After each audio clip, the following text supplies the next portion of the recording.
Can I have your can I have your attention, please? Ladies and gentlemen, thank you so much for being here this afternoon. I am calling to order the meeting of the House Legislative and Congressional Reapportionment Committee. At today's hearing, we are going to hear public commentary. We have until 5 o'clock, and according to the sign-up sheet, we should have enough time for everyone here to speak. I am going to ask that people try to keep their comments to 5 minutes, just out of respect for the other people who are here, to keep things moving. Before we get started, I just want to remind everyone about the decorum that we expect in our House committee meetings.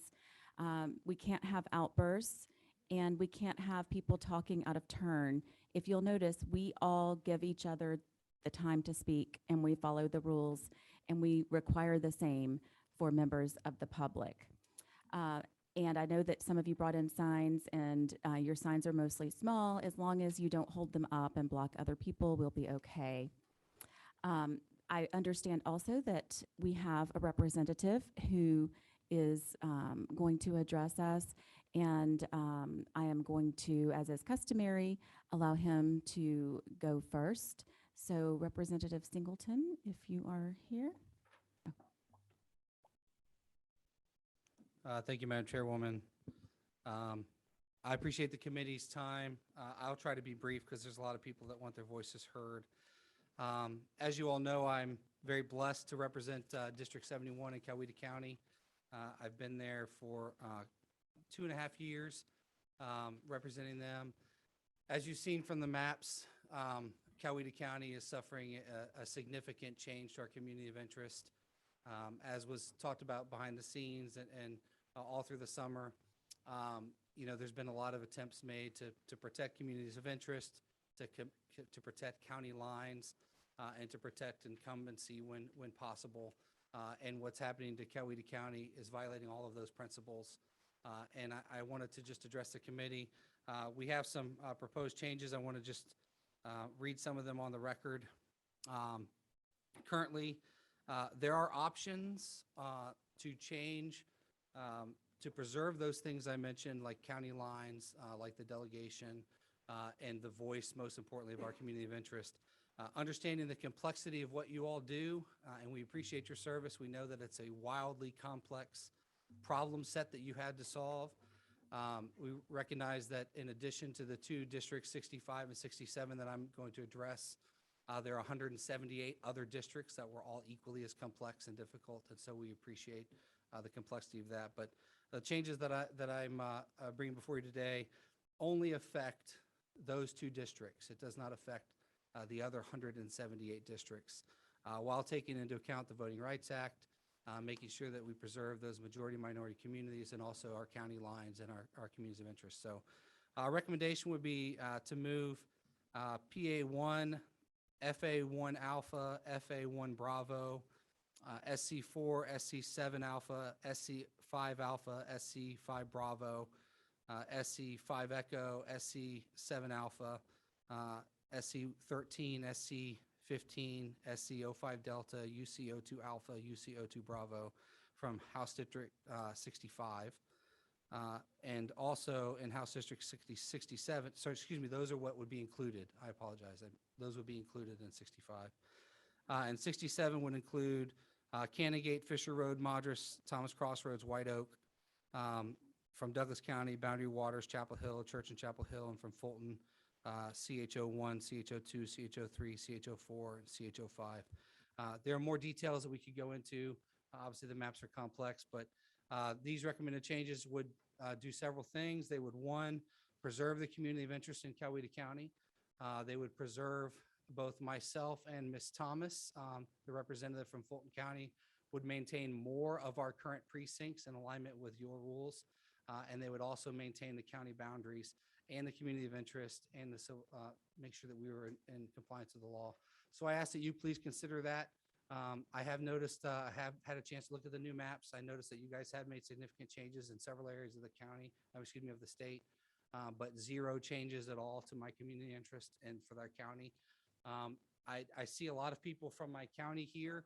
I didn't bring them here. They came with their own accord. I'm blessed to represent a phenomenal county that's very engaged in the process, as you are seeing.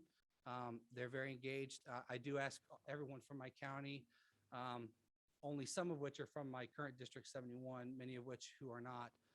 But I just ask you guys all, please remain respectful. Understand, respect the process. Do your best, please, to share. We understand what you're fighting for.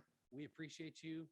I'm here fighting on behalf of the county, and I do ask that you please respect the work that they're doing and be as respectful as you can when you're sharing your thoughts.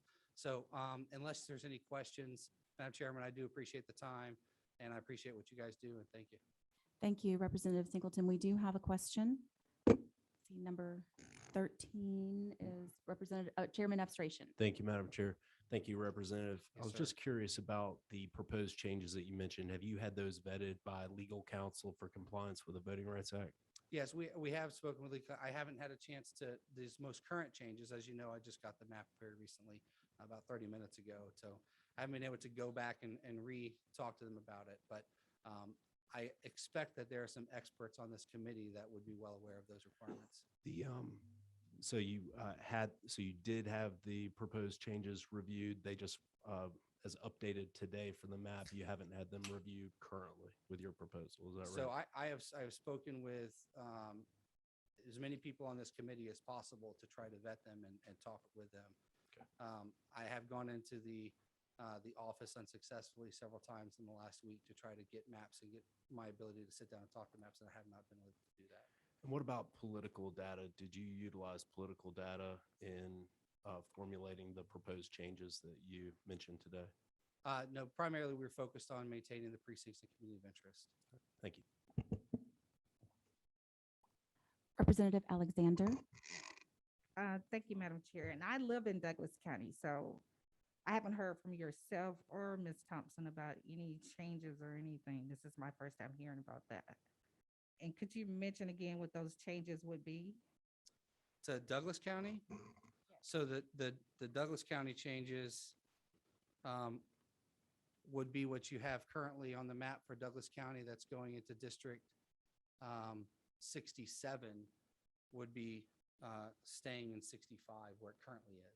So the only changes is that there would be no change from what your current districts are in Douglas. Thank you. Again, preserving your community of interest and the current county lines. Chairman Taylor. Hi, just to bring it up to date, what is the current population of Coweta County and how much has it grown from the last 10 years? We've grown. I do find it a little bit interesting that I'm getting so many questions about Coweta. I would love to have heard some of this talked about last Friday and as the districts were just breezed over. But I know that the chairwoman is extremely versed in all the counties. She's talked about how much energy she's put into it. So I'm sure that she could answer that. Well, I know, I mean, I just don't have it in front of me. I've looked at it quite a bit because so much of the growth, you had quite a bit of growth in Coweta We County, did, I yes, believe. ma'am. I don't remember the percentages of it, and I thought maybe you knew offhand what your population was. So my district grew by about 3%, I believe. Okay. My specific district. I know that under this current proposal, about 30,000 Coweta citizens are going to be drawn. They're no longer be. They're going to be drawn into those districts that go into Fulton County, which is Okay. a significant number. And when you talked about taking that part back out of Douglas, what are you replacing it with? Well, it would stay where it's currently. It would stay with the representation it currently has. Okay, thank you. So thank you guys for your time.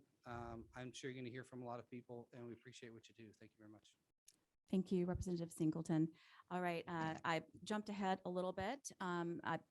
Representative Singleton had indicated that he was going to talk about decorum, and I didn't realize we were going to go ahead and get into the map. So I have a little bit that I want to share with you all as we begin this, our second hearing. But first, I do want to address the good people here from Coweta County. I really appreciate your involvement in the process. We need people to speak up and to involve themselves in the process. I also want to just reiterate that the population is what drives this whole process. Population changes, and every 10 years we have to redraw the lines.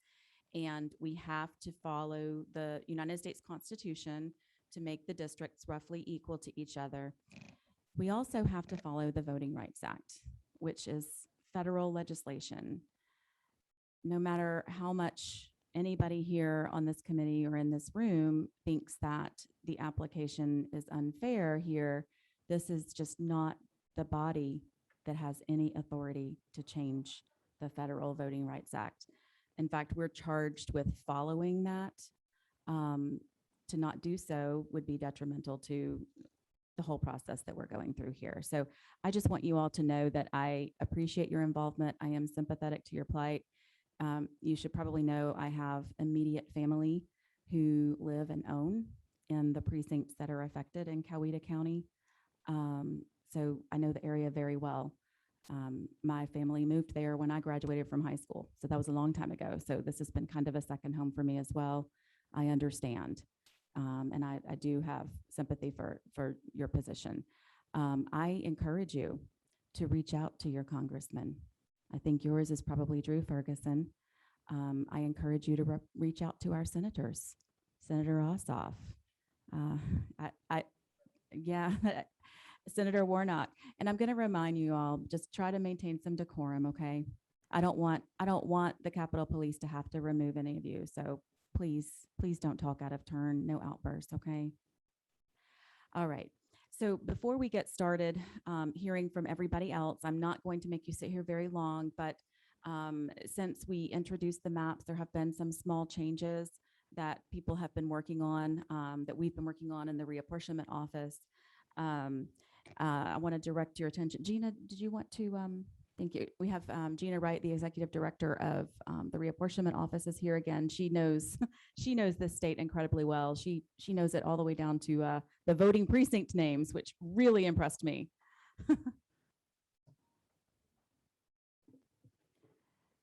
So we posted sometime a little bit earlier today the revised map, which is just slightly revised. It's probably 75% the same as the map that you saw from last week.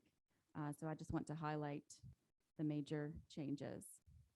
And just let me know when you're ready, Gina.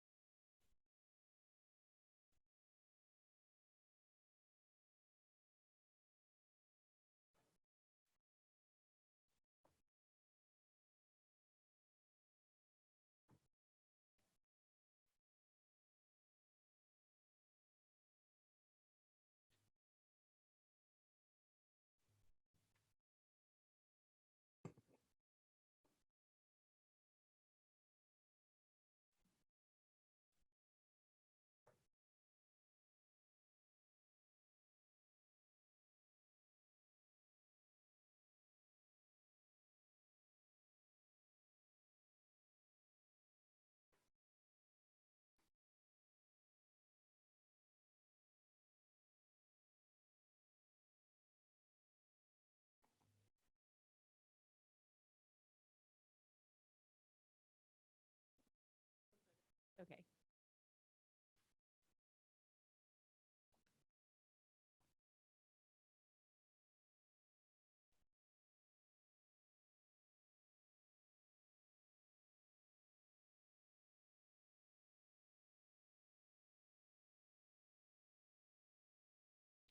Do you want to just use the paper map or, oh, okay.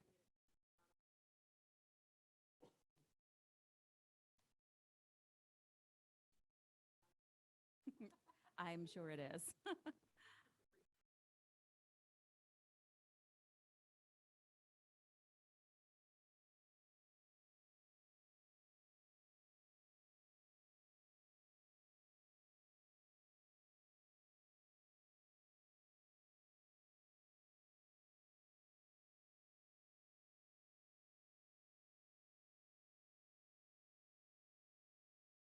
While we have this pause, I just want to point out to the committee members that we have in front of you again the committee guidelines and the committee rules.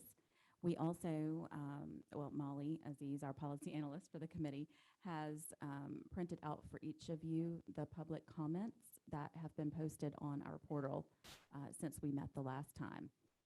So you can add that to your file. We also have here a packet of information from the ACLU and a handout from Fair District. So those are there for your review and to add to your file.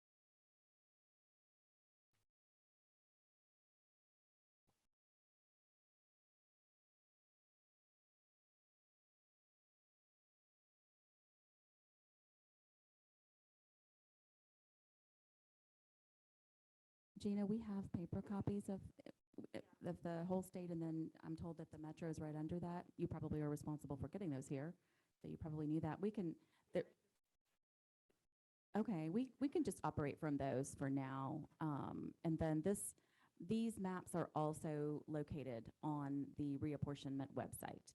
I think it's called House Prop 1. House Prop 1 is the name of it.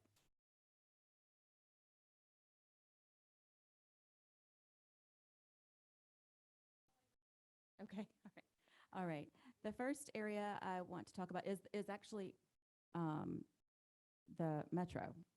So we'll probably need to, in fact, I think all of them are in the metro. Starting with House District number 50, which had previously, currently, been wholly within Fulton County. We were able to adjust those lines to move it back so that House District 50 can continue to remain wholly in Fulton County, and this better protects the district cores for House District 50 and 25. If you see right in there, that's in the Johns Creek area, Johns Creek part of Fulton County. Okay, and we had learned that one of our Democrat incumbents from House District 51, apparently he resides right near a precinct line, and we had a geomapping issue that accidentally put him into an open seat that he does not represent currently. So we were able to revise those lines to move the incumbent back into the core of his current district, and that's House District 51. We were also able to revise the lines for House Districts 86, 92, and 91, and I believe this is around the South Gwinnett area, to protect the district cores and also to unpair two of the incumbent representatives who were paired there. So those are the major changes. We had some other small tweaks from around the state where there might be two members who had some information about trading precincts back based on communities of interest. And we were not able to accommodate all of those, but we did, in a few small instances where we could. So that is the basis of the changes that we made. And with that, we can actually move on to the heart and soul of this meeting, which is hearing from you all, the members of the public. So we're going to be working from the sign-up sheet. I'll call out the first person, Jan Horn. And then after Jan Horn will be Ben Parsons and then Amy Swigert. So Ms. Horn.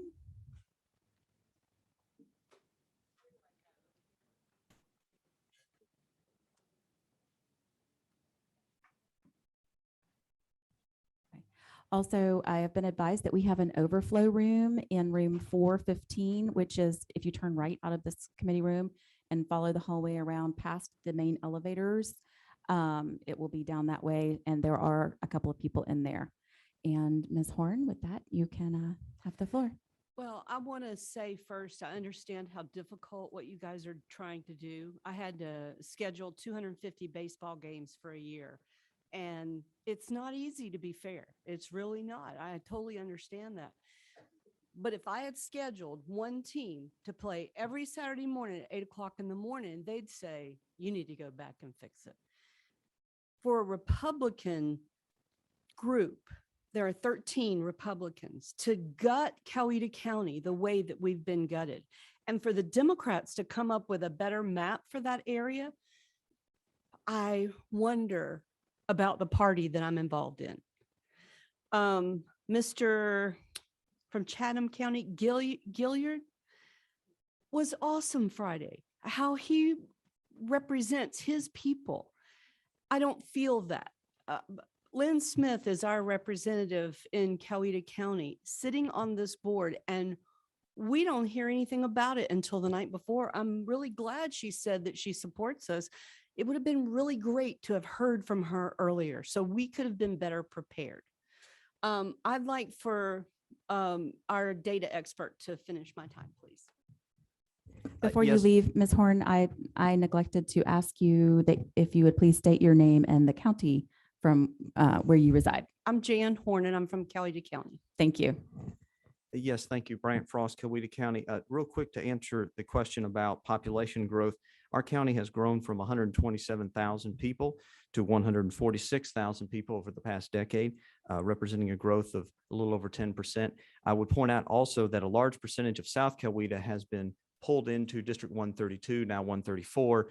So as far as issues of overgrowth and needing to go somewhere else, that has been resolved through 134. It would not, there is no population-based argument as to why we would need for Northern Coweta a full fifth of our county to be placed in with South Fulton. As far as the proposal with the switching of precincts between 65 and 67, this would keep this would make the communities of interest more compact. It would keep cities compact. There wouldn't be any splitting of cities. Also, I would point out that according to the just released maps, there would be 68 majority minority districts in the state. If this change were suggested, that would be reduced to 67. However, the African-American population of the amended 67 district would exceed the population of the entire state. It would be 35%. As opposed to the state average, which I believe is 30%. And given that our current United States Senator is African-American, I do not think it is that a reasonable person could entertain the notion that a district which is 35% African-American would not have a viable chance of electing a minority to office, given that our entire state, being only 30% African-American, has elected a United States Senator who is an African-American. I appreciate your time and appreciate y'all hearing us out. And I'll just close with this very quickly. If this had been done in reverse, if there was only one Democrat member who was being drawn into a Republican district in this map, most people would see that's unusual. If it happened to be that that particular Democrat had run afoul of certain powerful members of the legislature, I doubt that any Democrat in this body would not bring that up. It would be an obvious issue of abuse of power. So when only one member of the majority party is being drawn into a district of the other party, y'all have already protected representative in the HD 51 incumbent. You've helped him out. The fact that we're going out of our way to assist incumbents and not be overtly partisan, except in this one case, begs the question, why? And we have yet to hear an answer as to why that is. Thank you very much. Thank you, Mr. Frost. Next, we have Ben Parsons. And after that will be Amy Swigert. Good afternoon. As you stated, Ben Parsons, Coweta County. Madam Chair, I would like to ask, I believe you said on Friday there were some 700 plus public comments so far, or at that time. Of those 700 some odd comments, how many, or did you receive anyone from anybody in Fulton County requesting Northern Coweta County to be pulled into their district? Or were there any from Northern Coweta County asking to be taken out of Coweta County and put into Fulton County? I'm assuming that's rhetorical. This is an opportunity for you to speak. I've already explained the rationale for the lines as they're drawn. And if you would like to provide commentary, this is your opportunity to do that. This is not a place where I or any of the committee members are going to be answering questions. Well, then, thank you. Next, we have Amy Swigert, followed by Long Tran. Good afternoon. Thank you so much for this opportunity to address the committee today. And I really do appreciate all the work that you all have done. And I'm so thrilled to hear that you're already making some changes in the metro area. And I'm hope that you're open to just a little bit more, because that's what I'm here to ask. I had the opportunity to come and testify back in June. And at that time, I talked about the need to keep cities together as communities of interest. And ironically, that's exactly what I'm here to talk about today, because that issue now affects me personally. I live in the city of Dunwoody. Dunwoody is a wonderful, wonderful community. We are close-knit, cohesive, small town in a big city community. We have our Lemonade Days festivals every spring. We have our July 4th parade every summer. Our children matriculate up to 1 middle school and 1 high school. I've lived there for 30 years.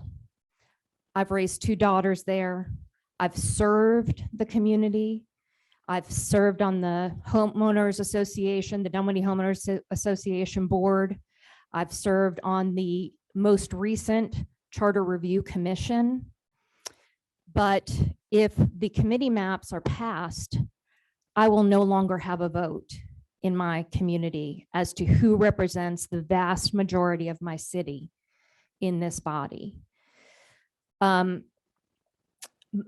current committee map unfortunately removes 2 precincts, just 2 precincts from the city of Dunwoody.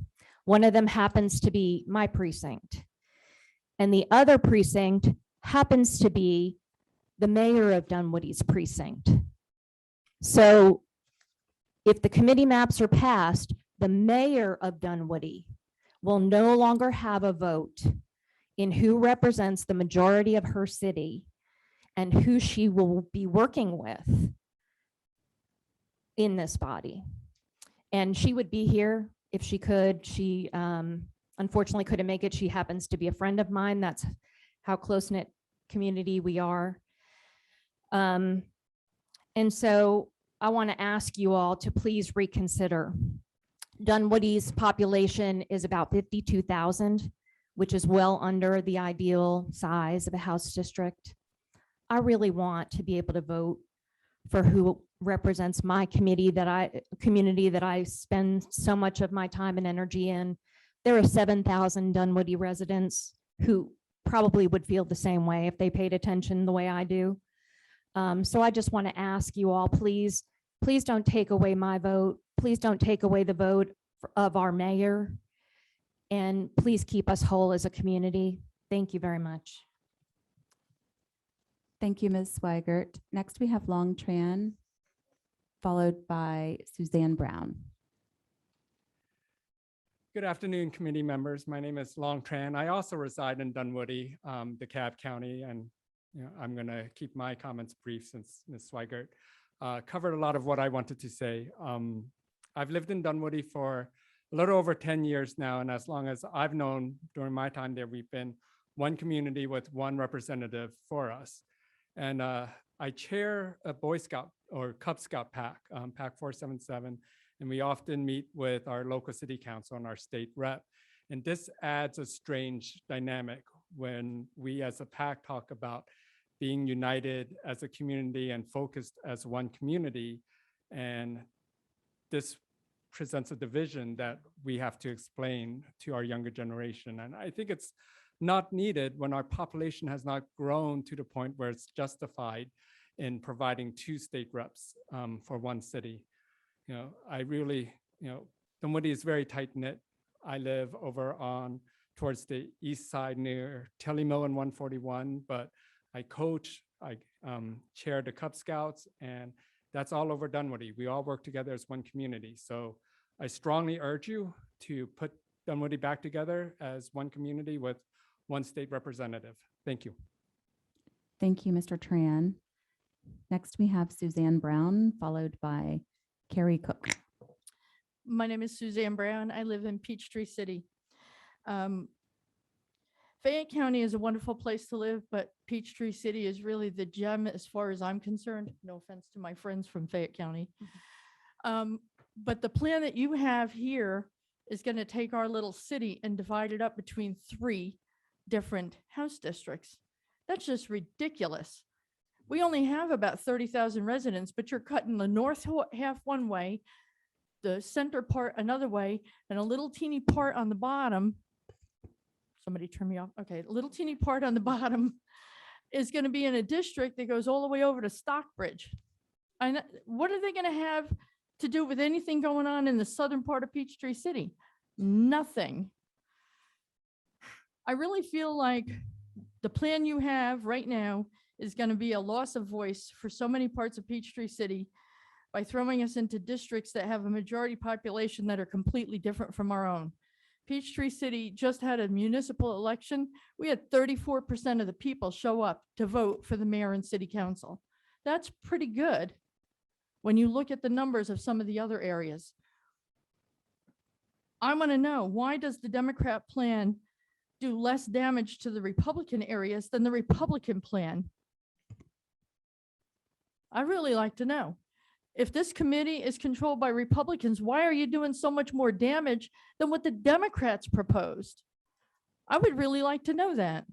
And I know you're not going to interact with me, but why does it appear that Philip Singleton in Coweta County, who's our sister county, why does it appear that Philip Singleton's district is specifically being cut up to put his physical house, not his house seat, his physical house into a different district to strip him of the ability to be a congressman anymore? I mean, the lines were drawn to include his house. Why would you do that? Why would you rip him out of his district? That's just not right. And I'd like to know if that's a case of personal vendetta against Representative Singleton because he joined the lawsuit with Garland Favorito against Governor Kemp, Lieutenant Governor Duncan, and SOS Raffensperger because the Dominion machines violate Georgia law. I mean, it just seems like you're going after him. And what you're doing to him is spilling over into what you're doing to Fayette County also. You're taking Fayette County and you're dividing it up between 4 separate congressional districts. We're only a little county. That's ridiculous. So I'd like to know why you're doing that. You can do better for us. You can do better for Coweta County, our sister county, and you can do better for Fayette County. We're counting on you. We only have you to rely on, but what you're going to do here is going to affect us for the next 10 years. So I'm hoping you get it right and redraw the lines for Fayette County and Coweta County to make it proper and fair. Thank you. Thank you, Ms. Brown. Next, we have Carrie Cook. Ladies and gentlemen, this is not the place for applause. Good Next, we have afternoon. Carrie Cook, followed by Maxwell Britton. Excuse me. My name is Kerry Cook, and I live in Peachtree City and in Fayette County, of course. And I love living in Peachtree City, and I love living in the county. And it's very disturbing to me to see what is being proposed to change Peachtree City and to systematically pluck an area of Peachtree City and turn it in or move it into another district. That concerns me very much because we have a mayor and city council, and we work very well with the mayor and city council on local issues. Those issues address our concerns, and they do a good job of that. If we're split and go into another county with this section, then how am I to know that those issues that we have today are going to be properly addressed? I think the focus should be on local, just like counties are local. They don't like to be dominated too much by the state. Neither does state governments like to be dictated by the federal. So I think, we need to keep what we've got, same district, keep us in the same district and not be carved out or systematically plucked out in a gerrymandering where citizens are going to be out of their district and be into the proposed district that we have. So I appreciate the time to express my concerns about this, and thank you again. Thank you, Mr. Cook. Maxwell Britton, and then after that will be Alan Brady. Maxwell Britton, Coweta County. You're railroading my representation. I lived in Los Angeles County and San Bernardino County for nearly 15 years. And as I like to say these days in reflection, I escaped California, okay? I don't accept your attempt to California my Coweta. I know why you're redistricting my county, and I'm truly awake. This is a move to disenfranchise our representation as a county and my voice. I do not consent. I will not give up or forget, and I'm representing thousands of Cowetans that will hold you accountable. Do the right thing, redraw the lines, and stop playing games with our voice and our representation. Thank you. Thank you, Mr. Britton. Alan Brady, followed by Stephanie Alley. Thank you, ladies and gentlemen. My name's Alan Brady. I live in Northeast Coweta County in House District 71. Coweta County is my community. I've lived there 27 years in the same house. My kids went to Coweta schools, and we kind of lucked into moving there, and it's been a wonderful place to live. Our area is filled with people for whom our way of life is more important than what we can get from the taxpayers' coffers. We've always elected constitutional conservatives, and we'll find a way to continue to do so. We believe in the Constitution, and we want to live under it. Now our constitutional conservative representation is under attack. This current map is an attack on we the citizens of District 71. If it goes as presently shown, 30,000 Cowetans will lose their voice in the State House. Please don't do this to us. We know why it's happening and will not forget. Please stop this while you can. Our community is in your hands. Thank you. Thank you, Mr. Brady. Stephanie Alley, followed by Cindy Battles.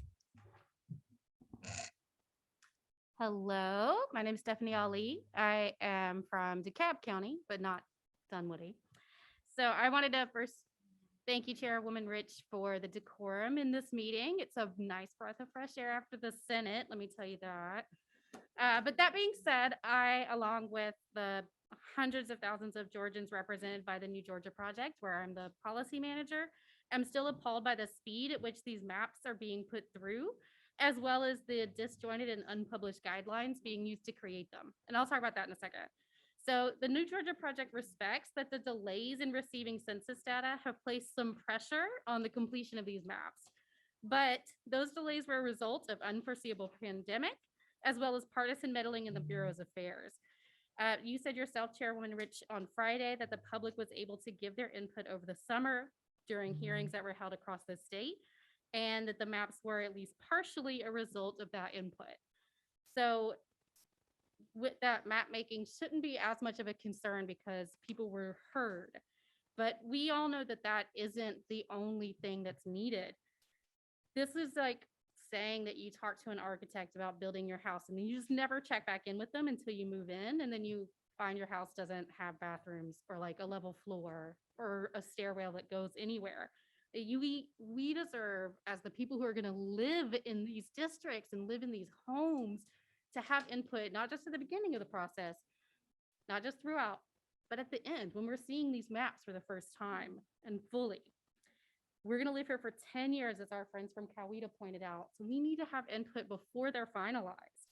So we're publicly calling on you, Chairwoman Rich, as well as the committee, to provide at least 2 weeks for the public to offer insight and input on these maps before there is a vote taken on them. We understand that one disrupted holiday is not a fun experience, especially the last year we had, but that's not worth the balance of 10 years under an unfair map. All this accomplishes is a full, we also, sorry, just a sec, okay. Yes, we believe that even if that 2 weeks only ends up with a full written process and transparency, that's a value and that's worth it. So finally, I just also want to question whether the party in power has any written publishable guidelines that have been used to draw these maps, which affect all of the Georgians that are living under them. You yourself on Friday and earlier today spoke about protecting some of the current incumbents and avoiding pairing incumbents, whereas Senator Kennedy in the Senate mentioned that that was even worse when the Democrats talked about doing it for their bill. It seems like there's no consistent guidelines being used for the drawing of the maps, and Georgians deserve to know what specifically was used in drawing them. So that's why we are calling on you to continue the show of respect that you have started these hearings on with all of us, and to provide these opportunities for us over the next 2 weeks. Thank you so much. Thank you, Ms. Ali. Next, we have Cindy Battles. And after that, Aisha Yaqub Muhammad. Apologies. Some of my friends are laughing at me because Saturday was leg day. Thank y'all so much, Chairwoman Rich and the committee, for all of the work that you've done, for the opportunity to speak today. As many of you already know, my name is Cindy Battles, and I am the Policy Director for the Georgia Coalition for the People's Agenda. This is my 5th or 6th session, and every year that I've been coming up here, we have been trying to pass legislation that meant Georgia voters would see a fair, transparent redistricting process with maps drawn in a nonpartisan fashion. Every year, I'm reminded about how Democrats gerrymandered the map in 2010, and every year I remind y'all about Shelby v. Holder and how y'all used that to make sure those maps didn't go in place, which I applaud because I think gerrymandering is bad. But every year we also talk about how after Shelby v. Holder, the party in power took 51% of the vote and turned it into a supermajority. Here's the reality. Regardless of political party, when the party in power wants to stay in power, they will use gerrymandering to do so. The other side did it, or we didn't gerrymander as bad as they did, may make for a good argument in these rooms, but the real loser is the Georgia voter. Because the power of their voice in this government is lost or diluted. You've talked a lot about how you listen to people all across the state, but it's clear their words did not matter. People who ask that their communities be kept whole are watching as you crack cities to dilute the voting power of communities of color to keep mostly white counties whole. A couple of weeks ago, we sent you a proposal called Unity Maps, where you could create an almost 50-50 balance of majority minority districts that would be a fair reflection of the census results that show us half the population in Georgia is people of color. Instead, you've created 78 majority minority districts and packed them. The average white and people of color population in the 102 majority white districts is 66.4% white to 33.6 people of color. The average people of color population in the 78 majority minority districts is 71.3%, with an average white percentage of 28.7%. That efficiency gap, in case anybody's curious, is over 5%. There are only 21 majority white districts with a population above 75%, but the smaller overall number of majority minority districts has 29 seats with more than 75% people of color. You are packing majority minority districts to prevent opportunity districts and making sure you only create so many majority minority districts to barely comply with the law while making sure you keep the majority in the state house. I have some specific data, but I have not had a chance to run the new map. So if some of this is wrong, I apologize. Clayton County and other South Metro Atlanta suburbs remain constrained rather than drawing them outside to prevent packing. Districts on the edges of all suburban counties reach outwards into their white neighbors to dilute the increasing diversity of suburban counties. Districts 22, 44, and 46 reach out of Cobb into Cherokee. District 64 reaches out of Douglas into Paulding. 73 and 74 reach out of Fayette. 118 reaches outwards from Henry and Newton. 24 and 25 dilute diverse precincts in North Fulton with white parts of Forsyth. 103, 104, and 111 all reach out of Gwinnett into their much whiter neighbors. Gainesville and the neighboring Latinx areas are put into 4 different districts. The result is every district is a majority white by citizen voting age population, but our unity map shows how you could easily draw a district in this region that is majority minority using your same metrics. The former majority minority district of 151 is cut and reapportioned. Half goes into the majority minority Albany seats, half with the majority white seats to the north and east. Athens, LaGrange, and Warner Robins are all cut to deny their cities a majority minority district. And as our unity map shows, Chatham and Richmond counties can easily have one more majority minority district, but those districts are denied through the use of white majority Columbia County in Richmond, White, Effingham, and Bryan. We cannot look at the likely results of the elections with these maps, the makeup of the Georgia Assembly, indeed, even this committee, and the results of the 2020 census and pretend that these maps are just and fair to the people of Georgia. Last session, we repeatedly heard that SB 202 was necessary to restore people's trust in elections and government. How will these maps restore trust? I'm not here to talk about electing Democrats or Republicans. I honestly don't care about partisan politics. I'm wrapping up. I'm here to talk about how these maps unfairly and unethically deny voters of color the right to elect legislators that they believe will represent them and their communities. Thank you. Thank you, Ms. Battles. Right. Is it Mahmoud? Mahmoud, thank you Mahoub. so much. It's good to see you again. Good to Next, see after Ms. Mahoub, we have Karen McCowan. Good afternoon. My name is Aisha Yaqub Mahmoud. I am a resident now of Floyd County. I am the executive director of the Asian American Advocacy Fund, a nonprofit organization that advocates for federal, state, and local policies that will improve the lives of Asian Americans and other immigrant communities in Georgia.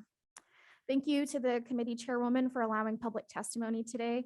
I know there's a lot happening this month and we're so close to the holidays, but I appreciate this time that we've all been given. Although we so appreciate this opportunity, we really wanted to make sure we had ample time to be able to review the maps. And although we had a week with the last version of the maps, I think we just saw these maps less than an hour ago. So some of my comments may not be valid, so I will skip through them. But I think that's just a point of a lot of the comments today is we haven't had time to review the maps and we haven't had the opportunity to bring these maps to our communities and have the opportunity for them to weigh in on these important decisions.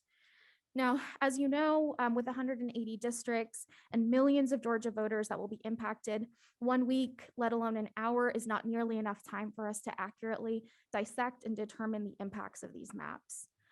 Although, all that being said, there's a couple of things that I want to make sure I point out with the current version of the maps. As we've talked about in this version of the map, as well as the last version, the proposed map is once again working to protect incumbents, both Republicans and Democrats, making seats less competitive. This only hurts Georgia voters. We're here to support fair districts, not those that benefit one party over another. And like Cindy just mentioned, we're not here for partisan politics. We are here to make sure that we get fair districts. The proposed map also creates districts with high Asian American populations, which is exciting. However, it does it in a way to pack the Asian American vote, reducing our voting power across districts. We're concerned that the lines are drawn in a way to disadvantage Asian American voters. For example, the current version of HD 50, which covers most of Johns Creek and creates the opportunity for Johns Creek residents to elect their representatives to the state house, was adjusted in a way to dilute that vote by combining it with 25. I know some of those changes have been addressed in this current version, and we're hoping that more of these changes will be coming in forthcoming versions. I also want to acknowledge that Asian American communities are not a monolith. From our time organizing, we know that even voters within communities have very different needs and values. I want to make sure that we not just pack voters into a certain district, but make sure we're giving them the opportunity to speak their values. Lastly, I want to uplift the same concerns that my colleagues have elevated over the last few comments. This redistricting process has lacked the transparency and accessibility that many of us have called for during the summer town halls. We ask that there be opportunities for public input and that we have ample time to review and discuss mapping proposals with our communities. That has not happened. We've also asked that there be more opportunities for accessibility to view and comment on these maps, and that has been made incredibly difficult with maps coming out with just an hour's notice. So thank you so much for having us here today. I hope you'll take this into consideration and hear our call for increased transparency, accessibility, and a call for fair district lines. Thank you. Thank you, Ms. Mahoob. Next is Karen McCowan, and after that will be Anna Dennis. Thank you. Thank you so much. Good afternoon. My name is Karen McCowan. I live in DeKalb County, but today I'm addressing you as the co-chair of the Mapping and Analysis Committee with Fair Districts, Georgia. We're pleased to have the opportunity to present to you today. For the record, we of course are addressing the House map that was released on Monday, November the 2nd. And the Democratic caucus map released on October 27th. Fair Districts Georgia is a grassroots citizen organization focused exclusively on redistricting. We are a non-partisan, nonprofit group of volunteers from across the state. With me today are a few of my fellow volunteers. I'm here to share our analysis of the two proposed House maps by Fair Districts Georgia and our partners at the Princeton Gerrymandering Project, which is one of the country's premier analytical resources for redistricting and gerrymandering. Princeton's analysis provides a nonpartisan independent set of analytical benchmarks for measuring the fairness of district maps. One way to separate the effects of gerrymandering from natural political geography is to compare each proposed map to a large collection of simulated maps drawn without political influence. PGP used 2020 census data to create fairness benchmarks by drawing 1 million simulated maps that comply with federal and state law and traditional redistricting criteria. They then analyzed the simulated maps to calculate a likely numeric range for partisan balance, competitive districts, and minority representation. Both proposed House maps have been evaluated against these benchmarks. So for partisan balance, although technically within the benchmark range, the proposed House committee map, of course, I'm talking about the map that was released a week ago, favors Republicans by creating 98 Republican-leaning districts to 82 Democratic-leaning districts. When compared to the collection of simulated maps, 89% had a more even partisan balance. The Democratic caucus map has a partisan balance nearer to the midpoint of the range, with 96 Republican-leaning and 84 Democratic-leaning districts. For competitiveness, the House committee map provides 9 competitive districts on the lower end of the expected range of 9 to 22 districts. 98% of the simulated maps had 10 or more such districts. The Democratic caucus map falls below the benchmark range with only 8 competitive districts. For minority representation, our independent analysis shows that the proposed House committee map provides a total of 110 minority districts, including 1 Hispanic majority, 3 Hispanic influence districts with a population of 37% to 50%, and 1 Asian influence districts that give Black and other minority voters the opportunity to elect the candidates of their choice. This is 1 fewer than the existing 111 minority districts. Again, according to our analysis, the map provides 45 Black majority districts, while the existing map includes 47 districts and 48 are possible. We understand from Ms. Wright's comments on Friday that the committee map includes 48 Black majority districts, although I analyzed your packet over the weekend and I could only find 44. Ms. Wright and I discussed this disparity after our meeting on Friday, and I believe we could reconcile this difference with some additional data from the LCRO. So we will follow up in the next few days after we've looked at the new map. Our analysis found 12 Black influence districts in the proposed map, one more than the 3 to 11 benchmark range, with a Black voting age population of between 37 and 50%. The Democratic caucus map also provides 110 minority districts, including 41 Black majority districts and 16 Black influence districts. Overall, the Princeton Gerrymandering Project report card grades both maps as a B. They have an evaluation of the new map underway now, and we may have a possible change to the grade by the end of the meeting. We encourage you to reassess the House committee map to address 3 opportunities for improvement. Adjust the partisan balance to be near the midpoint of 95 Republican leaning and 85 Democratic leaning districts. Create additional competitive districts to be near the benchmark midpoint range or midpoint of 15 districts. Add 1 additional minority influence district with a minority voting age population of 37 to 50% to equal the current number of minority districts. Note that we will confirm the number of minority, majority, and influence districts with Ms. Wright. Thank you for this opportunity to present today, and I look forward to any questions. Thank you, Ms. McCowan. You do have some questions Okay, from Representative or Chairman Evstration. excellent. Thank you, Madam Chair. Thank you so much for your presentation. Just to highlight something you said. So isn't it true that the version of Chairman Rich's map that was reviewed by the Princeton Gerrymandering Project and the proposed map from the Democratic caucus each received a grade of B? That is correct. They received the same grade. That is correct. And was just looking here at the chart that y'all provided to us. The comparison chart? Yes, ma'am. And it was a lot of the same information that you went over in your presentation, but isn't it true that the competitive districts in the map proposed by Chairman Rich that was analyzed by the Princeton Gerrymandering Project, it showed 1 additional competitive district over the Democrat map? That is correct. It also showed that there were fewer extreme districts. That's districts with extreme partisanship in the Republican map. Is that right? That is correct.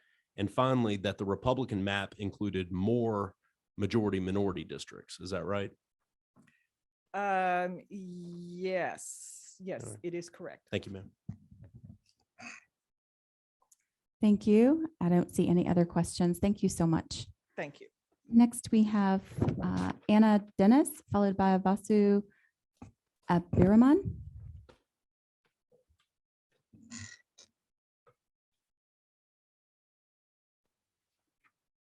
Hello, Madam Chairman. I am not Anna Dennis. She is my executive director. She was not able to make it. However, my name is on the list, so I can either speak now or you can have me wait till my turn comes. Either is fine. Okay, you can go ahead. Just state your name and the county that you're from. Phyllis Richardson with Common Cause. I live in Walton County, but I am not here to speak specifically on Walton County. While we appreciate that you had hearings before the maps were drawn, today's hearing is the only opportunity Georgians to testify on the proposed maps. Redistricting in Georgia has historically been conducted in a secretive process where the interests of the partisan operatives and party leaders were prioritized over the interests of everyday Georgians. We deserve better. It is past time for Georgia to come together and demand fair and transparent maps that don't divide our communities or dilute our voting power. Mapping lines should not be used to manipulate local delegations to secure future federal wins. Redistricting here in Georgia, the white population decreased by 0.96%, with an overall state population falling from 55.88% to 50.6%. However, Fulton County has experienced an increase in gentrification as more whites move from the rural area to the Atlanta metropolitan areas, and Hispanics now make up 10% of Georgia population.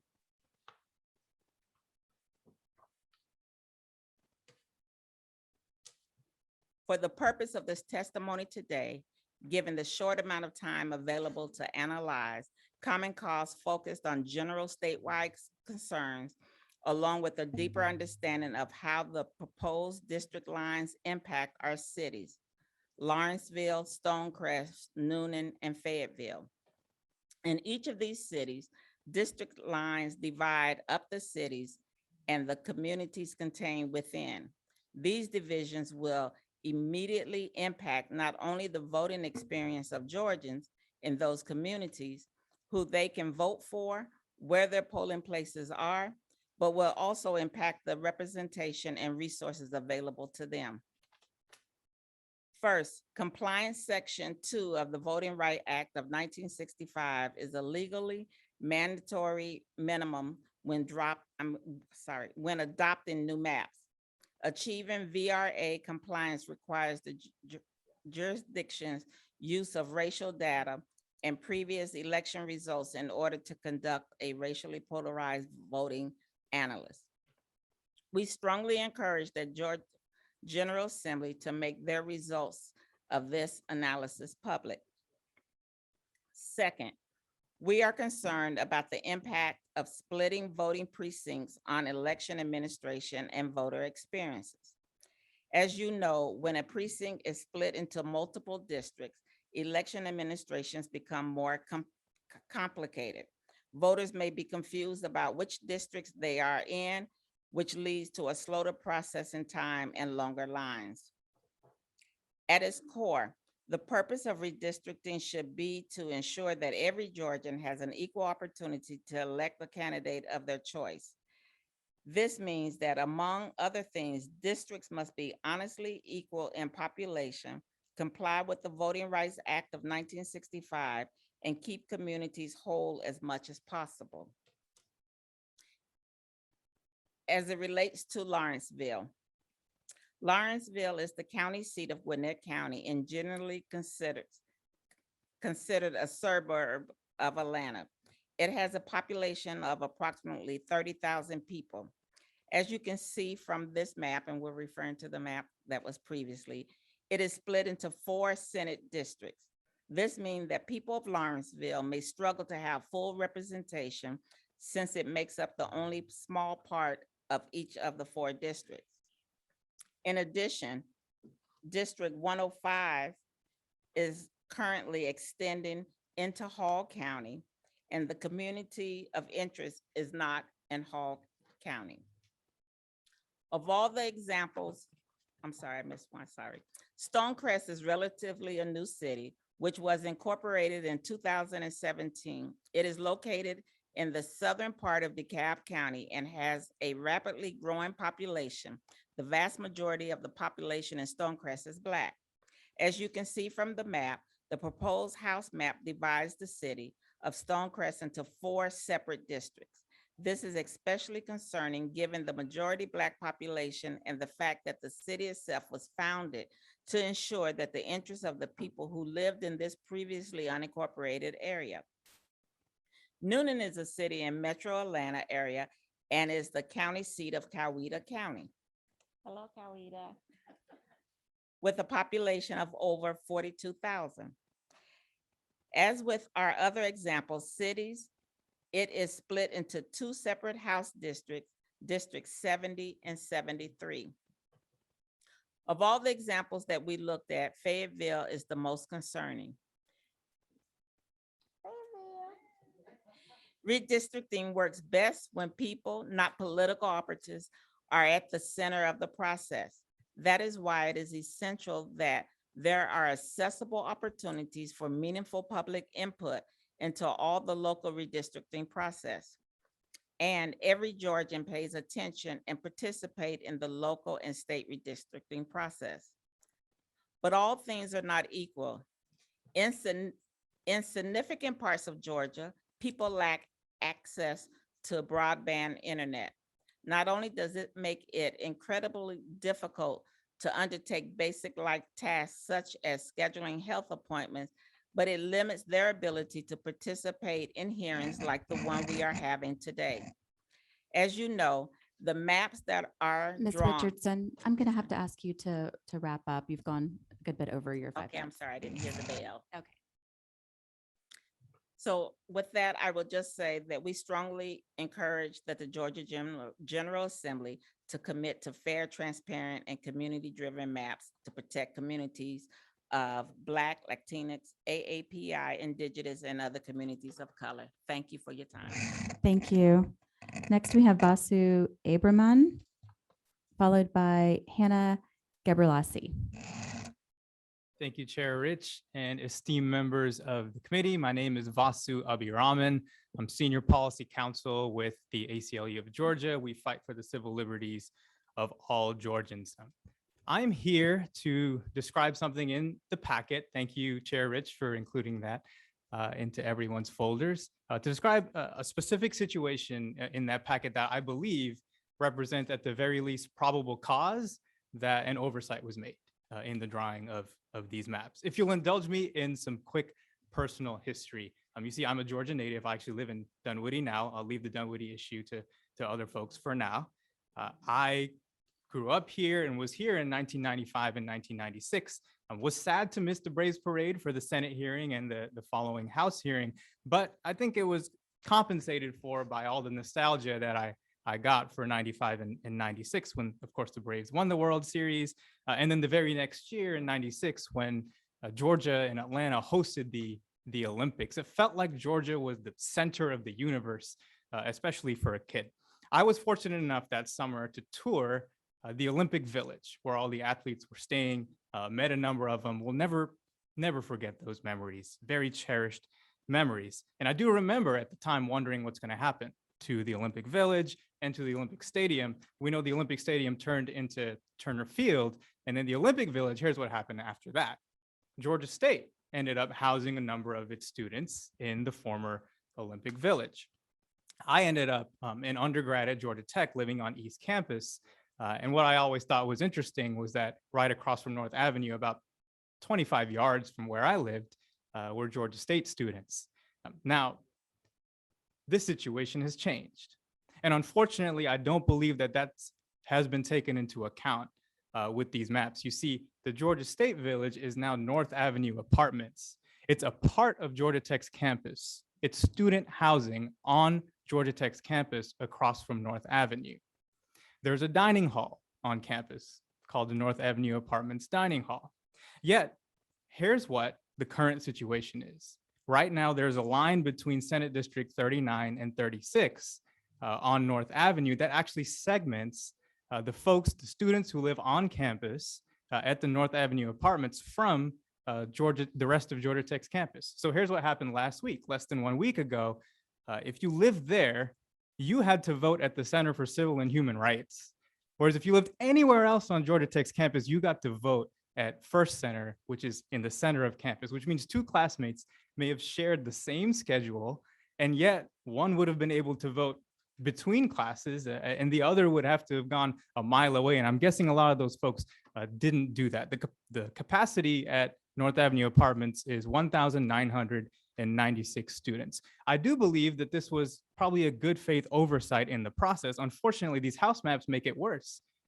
Georgia Tech is currently unified, including North Avenue Apartments, in HD 56. This map would split it, just like the Senate is split between HD 56 and HD 58.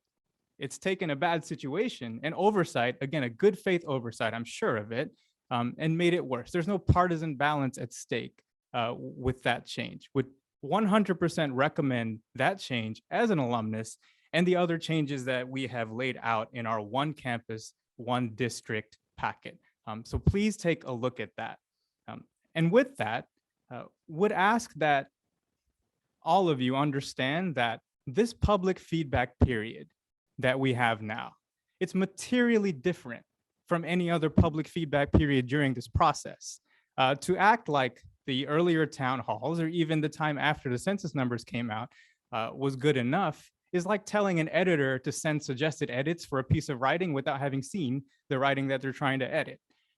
This is the most valuable period of public feedback, and I would encourage this committee to open it up for a lot longer so that again, genuine good faith oversights within this process can be pointed out by the people who understand these communities. And with that, I would like to read a statement from the SGA president at Georgia Tech. I was in touch with him this morning, and he's released a statement about this issue. I'll just read the last sentence of the statement. He says, as the undergraduate student body president and poll manager for our precinct, on behalf of the Georgia Tech student body, we request a campus unified under one House district and one Senate district. Please give us as much time as you can for us to figure things like this out and point it out for you. I yield for any questions. Thank you. Thank you. We do have a question. Representative Dollar. Thank you. I'm just curious, do y'all have any kind of data on how much of the population continues to vote, at their residence or, versus where they go to, where they live at college? Not fully sure I understand the question. We have a certain amount of data in our packet. But we'll say North Avenue Apartments, it's around 1,500 to 2,000 students. And Georgia Tech's housing system is often based on a lottery. It was when I was there. And it doesn't seem to make much sense for students on North Avenue Apartments part of campus. Again, it has a dining hall. It's definitely a part of campus to be sent downtown to vote instead of being able to vote on campus. I think the question is like when I attended college, I registered to vote at my home back, Cobb County. Right. And I was just curious if you had any kind of data about how many students do that versus registering where they I where they understand live that. on campus. I understand that. Thank you, Representative. I believe we do have data speaking to that. I don't have it in front of me. Happy to take that offline. Okay. All right, we have another question from Chairman Setzler. Oh, wait. All right. Thank you. All right, looks like we don't have any other questions for you. Thank you so much you. for being here. Hannah Gebrselassie, followed by Vivian Moore. Good afternoon, committee, and to the public, to everybody who is joining us today. My name is Hannah Joy Gebrselassie. I serve as the Executive Director of Protect the Vote. I also serve as the Director of Engagement for Social Change. But I'm not here necessarily representing one county or one group. I'm here as a proud Georgian who's been here since I was 4 years old, who grew up in this state, and who believes we can do better. I want to look each of you in your eyes, the entire committee, every single one of you all. And I want to urge to you all today to do better, because I truly believe that we can.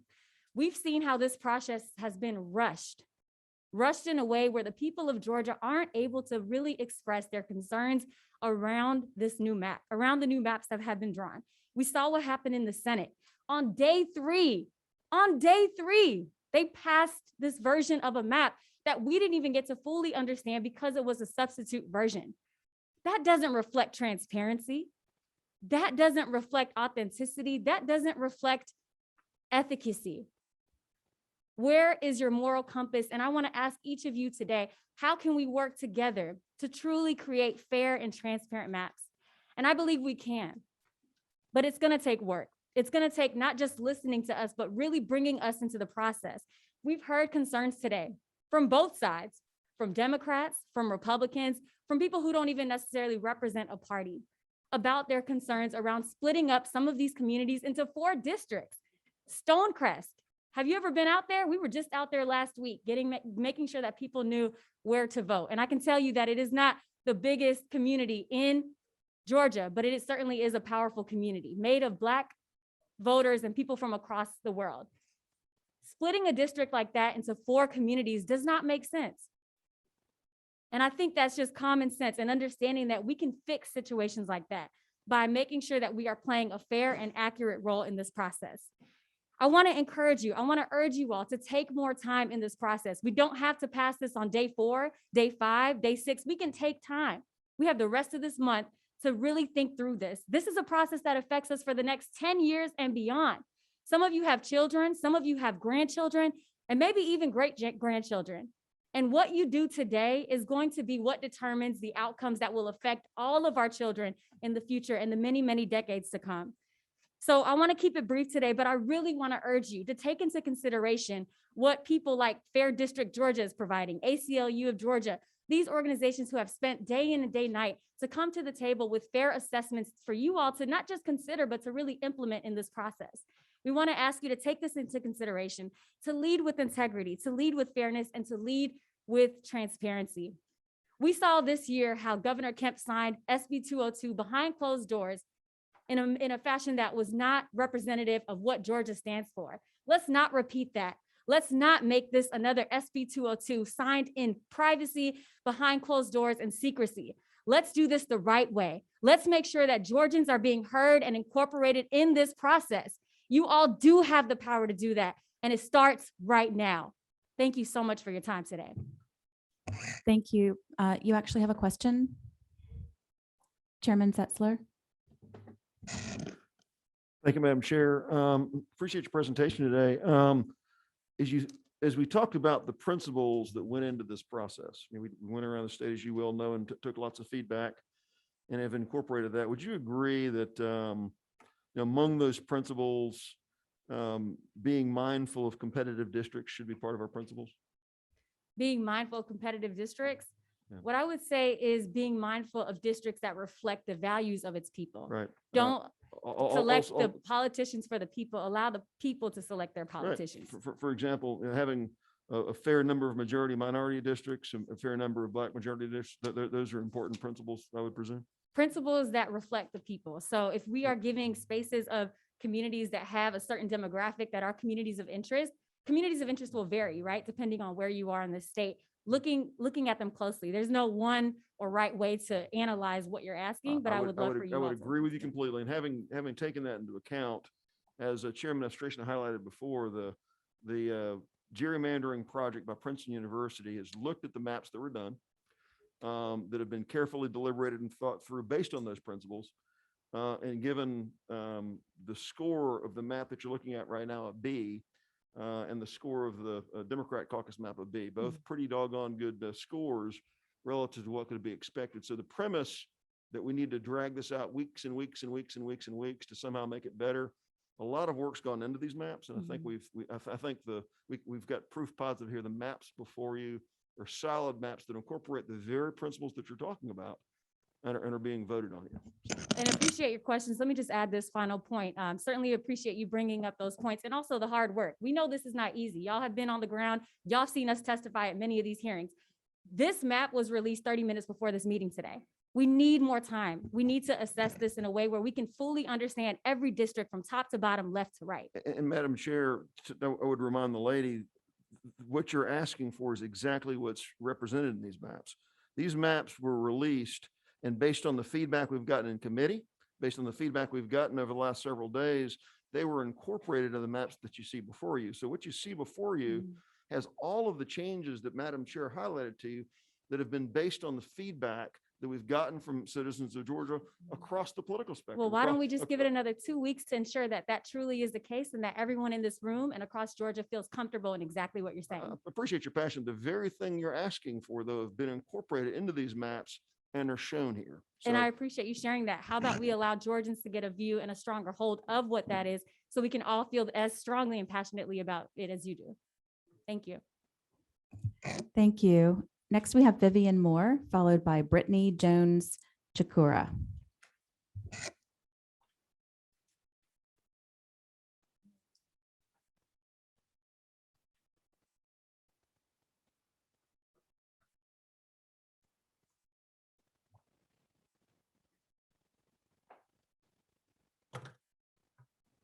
Good afternoon, everyone.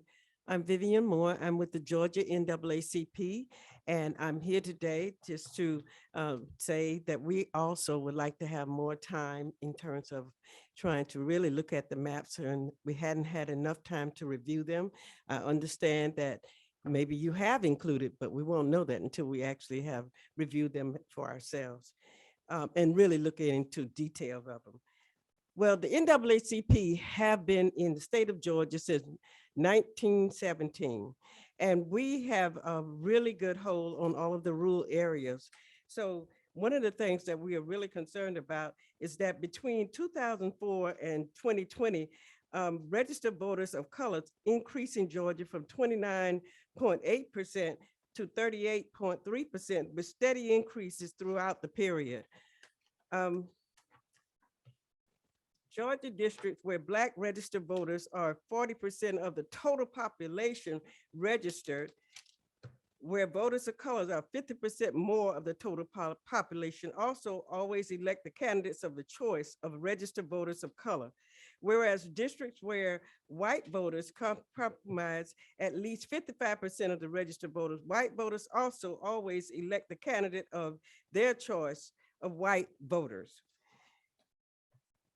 The Georgia State Conference of NAACP also submitted a presentation that the Joint Committee invited the state conference to submit when it was left off of the agenda for a session on August 30th, 2021, where other groups were invited to speak to the committee about the redistricting process. This presentation was offered prior to the release of the majority party proposed maps, so it could not provide a substantial discussion on the maps.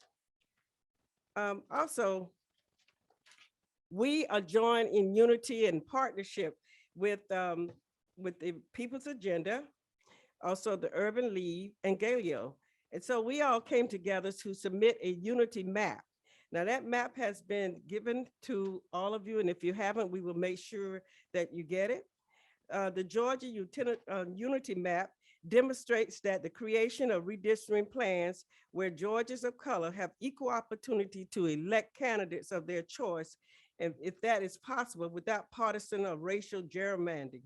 The Georgia Unity Maps unpack districts which are over concentrated with words of color, while observing traditional geographical, county, and city concerns, particularly in the Atlanta region.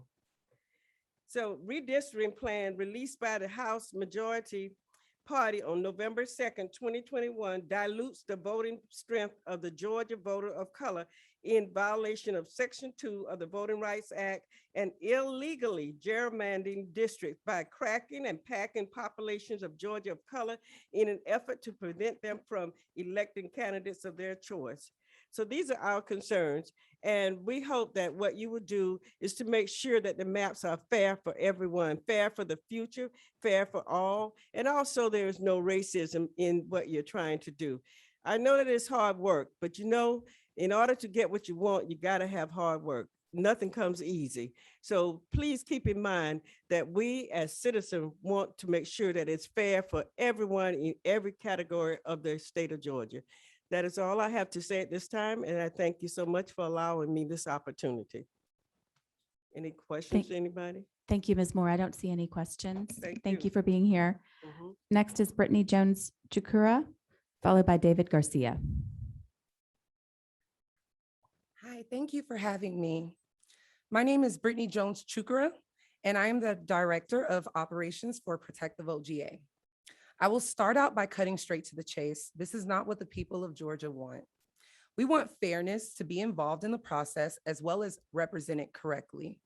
As you sit in your seats and have very prestigious positions, your job is to represent the people and not yourselves. So giving a statement of continuing to almost argue with an advocate who is simply representing the community is not a good way of representing. Your job is to listen, but we'll get there. You work for us. There seems to be a disconnect between representatives, representation, and the people. Who are the people? Some are in here, but most of them are outside of these walls, not even aware of meetings like this, not even aware of harmful maps that are being passed because it's not brought out to the public. A lot of us in this room traveled all across Georgia, and yet still here we are today because we care, not just about ourselves, but about the people that we pass through in the streets, the people that we grocery shop with, the people that we hold hands with, and the people who are our neighbors. I hope you can expand your perspectives and actually listen. Listen isn't just hearing us. Listen is an action. It's nice to give kind gestures and nice smiles. However, I really need you to feel us. Feeling us is seeing action from our supposed representatives.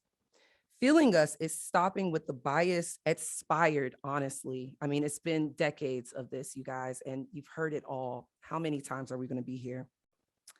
The outdated practice of gerrymandering. It wasn't right in previous decades, and it's not right now. Do the right thing, allow for more time in this process, and give the people a fair voice. Georgia is listening and watching, and we are not tired, honestly.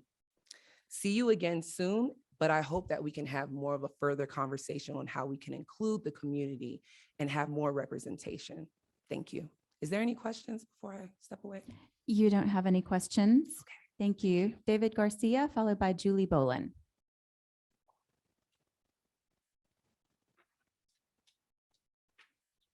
Good afternoon. I'm David Garcia, and I work for an organization named Galileo Impact Fund, and we advocate for the Hispanic community throughout the state of Georgia. As I'm sure you're aware, the 2020 census results show Georgia's population has grown substantially, and the state has become increasingly racially and ethnically diverse. In the past 10 years, according to the 2020 census data, the total population of Georgia is 10,711,908 and is one of 5 states with the largest increase in total population. All but one of Georgia's congressional districts gained population since the 2010 census. All but one of Georgia's congressional districts gained Black population since the 2010 census. The Hispanic and Asian population increased in all 14 of Georgia's congressional districts since the 2010 census. Since 2004, the white percentage of the Georgia electorate has steadily decreased, while the percentage of the minority electorate has steadily increased, with the white share of the overall state population falling from 55.9% to 50.1%. As a result, people of color in Georgia now comprise almost half of the total population of the state. Between 2004 and 2020, registered voters of color increased in Georgia from 29.8% to 38.3%, with steady increases throughout the period. During the same period, the percentage of white voters decreased by 13.2% percentage points from 71.4% to 58.2%. The House majority party's map does not reflect these demographics of Georgia's population, and in fact dilutes the voting strength of Georgia's voters of color. Thank you. Thank you, Mr. Garcia. Julie Bolin, followed by Gloria Kalanko. Okay, and somebody's left their glasses here. Mr. Garcia, did you leave glasses? Okay, there's a set of glasses here for whoever left them. Good afternoon, and thank you for the opportunity to speak to this committee. My name is Julie Bolin. I live in Cobb County. However, I'm not here to talk about Cobb County. I'm the redistricting chair for the League of Women Voters of Georgia. Various members of the league have testified numerous times to your committee over the past several months as you traveled the state. We appreciate that you've released draft maps before the special session started. However, we still have concerns. As many folks have pointed out, the first draft we saw was a couple days before the special session, and now there's another draft. So we feel like the public just hasn't had time to review. The other thing that is concern is that the public has had no opportunities to submit maps of their own while you all were considering how to draw maps. And many communities have done lots of work in that area. And finally, the proposed maps don't reduce the splitting of cities, despite the fact this was brought up in nearly every hearing you had over the summer. I think that's a universal concern across small cities in Georgia. The current map splits 64% of Georgia's cities unnecessarily. According to the 2020 census, those cities have sufficient population to fit into a single district.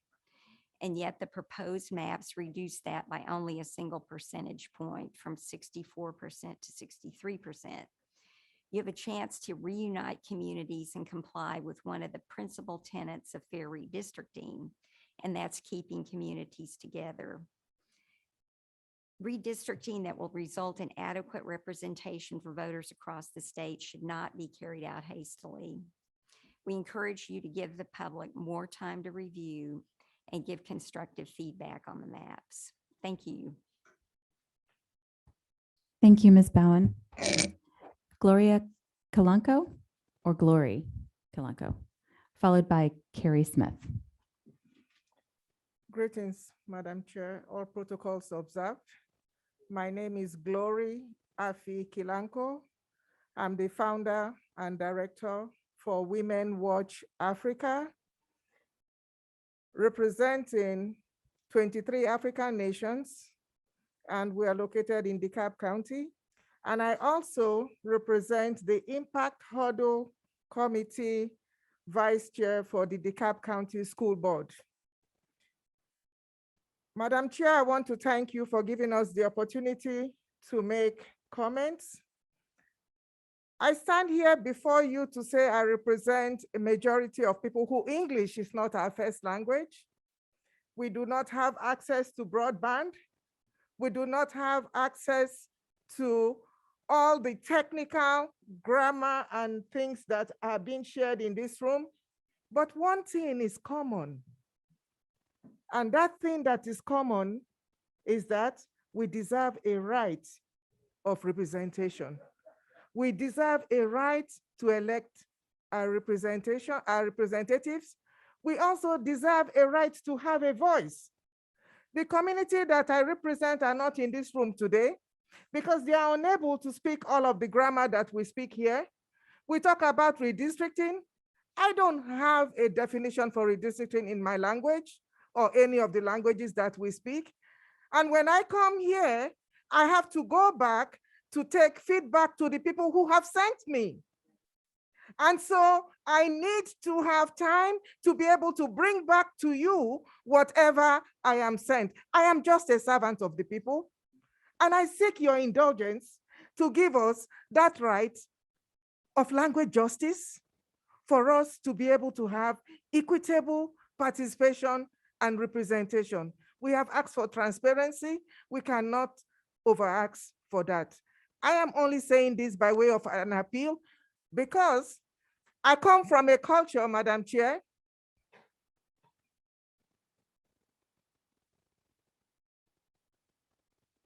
thank you.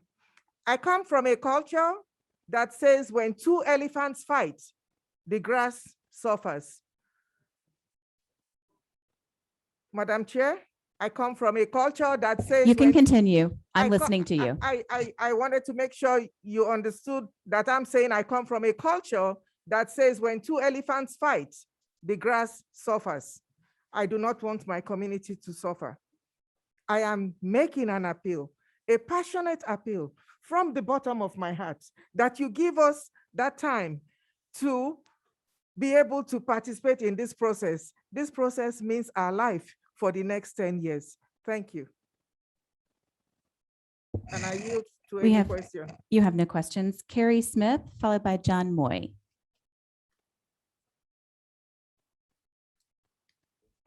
Carrie Smith. Okay. John Moy, followed by Amari Jeter Wilson. Good afternoon, Madam Chairperson. Good afternoon to the distinguished members of this committee, and good afternoon to everyone. My name is John Moy, Director of Policy and Legislative Affairs for the Urban League of Greater Atlanta. And Chairperson Rich, I just want to share with you an interesting, very quickly, an interesting experience this morning. We were, Nancy Flake Johnson is our President and CEO, and we were on a call this morning with students from all over the world, from Ukraine and from Georgia, not here, in Europe, and Libya and Morocco, and fascinating students. And we're asking all kinds of questions about our democracy. And I felt really privileged this morning to talk to them about it. And they had tuned in. This was live from all over the world. Although it's messy, and sometimes we have differences of opinion, but the common denominator is that we believe that we're a government of the people and for the people and by the people. And that's why all of us are here today. Different political stripes, different hues, different shades, and different colors, and different religions. But we believe that we're a government of the people and for the people and by the people. And that's what unites us, good, better, and different. So I would implore the committee today to take heed to my colleagues today, to just give us some more time. And the distinguished gentleman here, I don't know the gentleman's name, Representative What is your name, sir? Representative Settler, thank you so much certainly for the hard work. And Chuck, it's always good to see you. That you guys did, we understand that. But we want to be able to go to the community and say, listen, here's what happened. And perhaps we can have some more input into the discussion. So very quickly, I just want to share with you all that the Urban League has been operating in Atlanta for more than 100 years as a civil rights organization to advancing equal opportunity, equity, and justice for all people, but with an emphasis on African Americans, who all we know have been systematically really kept from the full participation of our democracy and for the American dream. But as you know, Madam Chairperson, that there are so many demographic changes going on, not only in our state, but all over the country. And that has increased the number of voters of color, particularly here in our state of Georgia. And in the past 10 years, since the last decennial in 2010, Georgia's population has grown exponentially. And we've grown and increasingly becoming racially more and ethnically diverse. And according to the 2020 census, as all of you know, that the total population of Georgia is now 10.7 million people and is one of 5 states with the largest increase in total population. Hispanic and Asian populations has increased in all 14 of Georgia's congressional districts since the 2010 census. And between 2004 and 2020, registered voters of color increased in Georgia from 30% to 38%, with a steady increase throughout this period. Madam Chairperson, together with our sister organizations, Galeo, the NAACP, and the People's Agenda, we created something called the Unity Maps. And we've actually shared that, I believe, with you and also with our friends over in the Senate. And the Unity Maps that we came out with last week, or that we issued last week, reflect the goal of these organizations, all of our organizations, to advocate for redistricting plans that are fair, reflective of the rich diversity of our state and our country, and which take into account the significant population shifts and growth in our state, as reported in the 2020 census. The proposed maps, which adhere to the General Assembly's redistricting principles, with a particular interest in advancing the Voting Rights Act of 1965, gives Georgia's voters of color a meaningful opportunity to elect candidates of choice. And several highlights of our maps include, with respect to the House maps, that 96 of 180 state House districts are majority people of color. 94 of 180 state House districts are majority voting age people of color. 82 of 180 state House districts are majority citizens voting age people of color. And 87 of 180 state House districts are majority voters of color. Madam Chairperson, we would ask that as you all deliberate and take a look, that transparency and fairness are always at play here. And with respect to the guidelines for drawing election districts, that we believe that they must include equal population, the Voting Rights Act, and compact and contiguous territory, respect for communities of interest and political subdivisions where applicable, among other constitutional and state guidelines. And that concludes my remarks today. I want to thank you, Chairperson Rich, and the members of this committee for hearing me out today. Thank you, Mr. Moy. Thank you very much. I don't see any questions. Thank you. Next, we have Amari Jeter Wilson, followed by Linda Mink. Good afternoon. My name is Amari Jeter Wilson. I'm an undergrad political science student at Morehouse College. And today I'll be representing the ACLU of Georgia, just concerning and addressing the HBCU's concerns the ACLU of Georgia would like to address to you all. First, the ACLU of Georgia strongly advocates for historically Black colleges, universities, and diverse colleges with on-campus and campus adjacent student housing to be grouped into a single Georgia House and Senate district. Several universities are split in respective committee chair proposed maps. We recommend that the General Assembly unify split HBCUs and diverse colleges. First, just speaking, the Georgia General Assembly should unify split HBCU diverse college districts and propose these proposed maps, simply because those splits dilute the voting power of Georgia students in these diverse campuses, making the first point that they cause confusion regarding polling locations. Many students will show up at any polling location on or near campus where other students are voting, regardless of their assigned location. And this in itself is problematic if the campus is split between districts, and also with the different candidates on different ballots. Now, a subpoint of that is that this is an even bigger issue due to changes in election law under SB 202. Now, voters who show up at the wrong polling location on election day are at risk of being disenfranchised. Another subpoint is that all students on campus will be grouped into the same district where they can possibly vote in the same precinct, which is crucial. Secondly, they place an undue burden on students who move in between dorms on those campuses that are adjacent to campus. A common as students actually rise in seniority, students often have issues finding long-term permanent housing, especially at these HBCUs and diverse colleges, which will eventually frustrate efforts of university administrations and on-campus student groups and student engagement organizations to provide students with accurate and voting information. And that just overcomplicates everything with our administrations on these campuses. And as far as just a subpoint of that, which these efforts typically involve providing the student body with informative education material, election day information on where to vote, guidance on to contact representatives, sending any concerns, feedback, or just general inquiries, and to organize town halls and on-campus events with them. So that transparency is needed from you all. Therefore, another point I would like to make is this also breaks up student bodies with these same shared concerns and interests. These student bodies at these universities have shared interests and concerns that should be addressed to a single House and Senate representatives. Also, a student community needs are not always in but they don't directly correlate within those same neighboring communities. For example, students often have distinguishable interests in public transportation, public housing, mixed use zoning, student loan support and financing, technology, privacy, policing reform, and even diversity representation issues. And the last final point that I would make regarding these splits is they limit opportunities for students of color and to elect candidates of choice. So not only does these splits affect certain communities that many of the public has been fighting for while we ask for that transparency, but as far as these diverse colleges and HBCUs, in order to reflect a multicultural face of Georgia, these universities have to you all need to understand that these universities have historically served and continue to serve as forms and meaningful civic engagement on behalf of the diverse students at these colleges.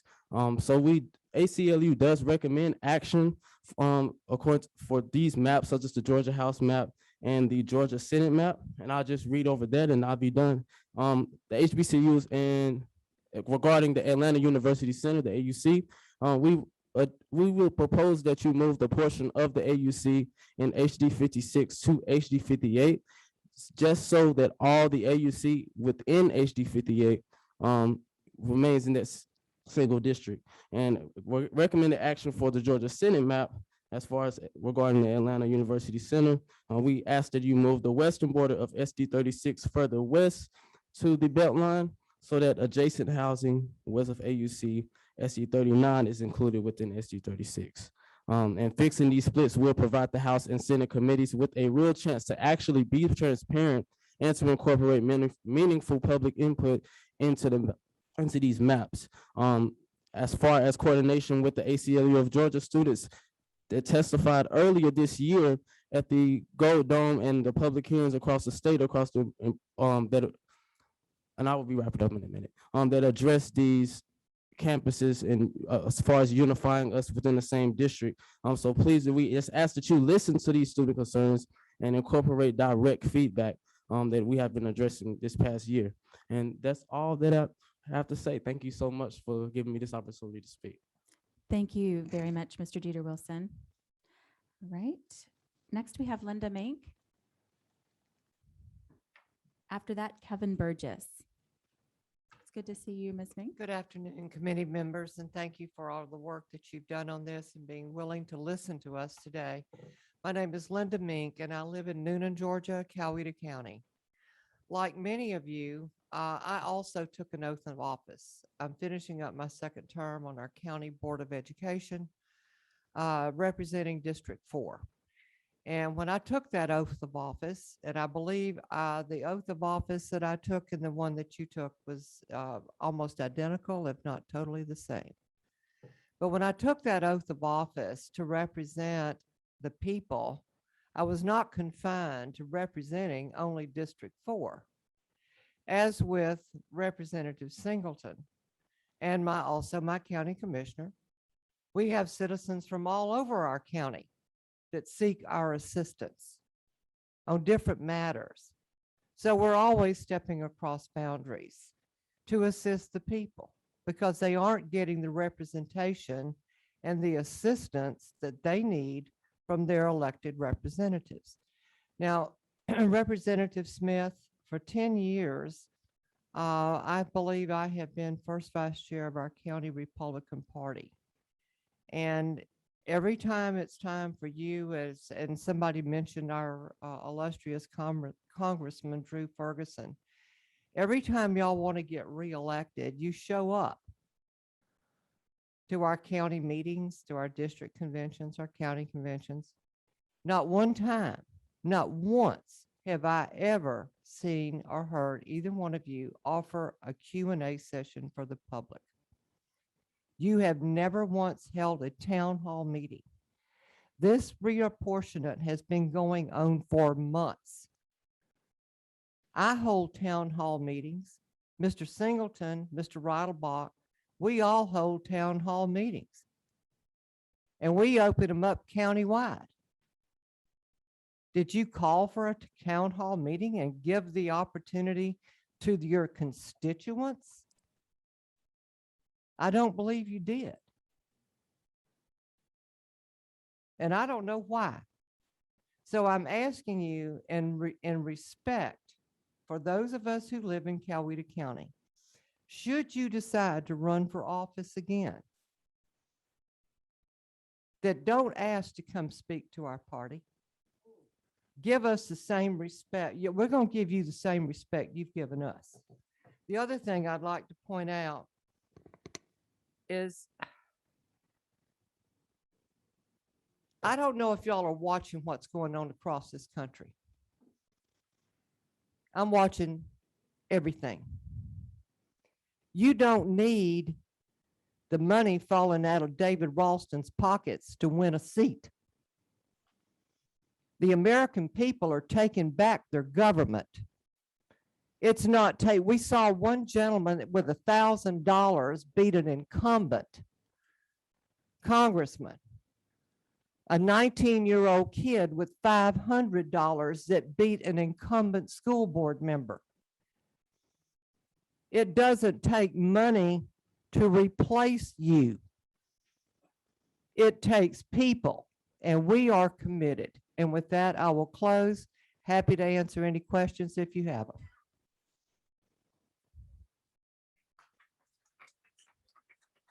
You have no questions. Next we have Kevin Burgess, followed by Dawn Arthen.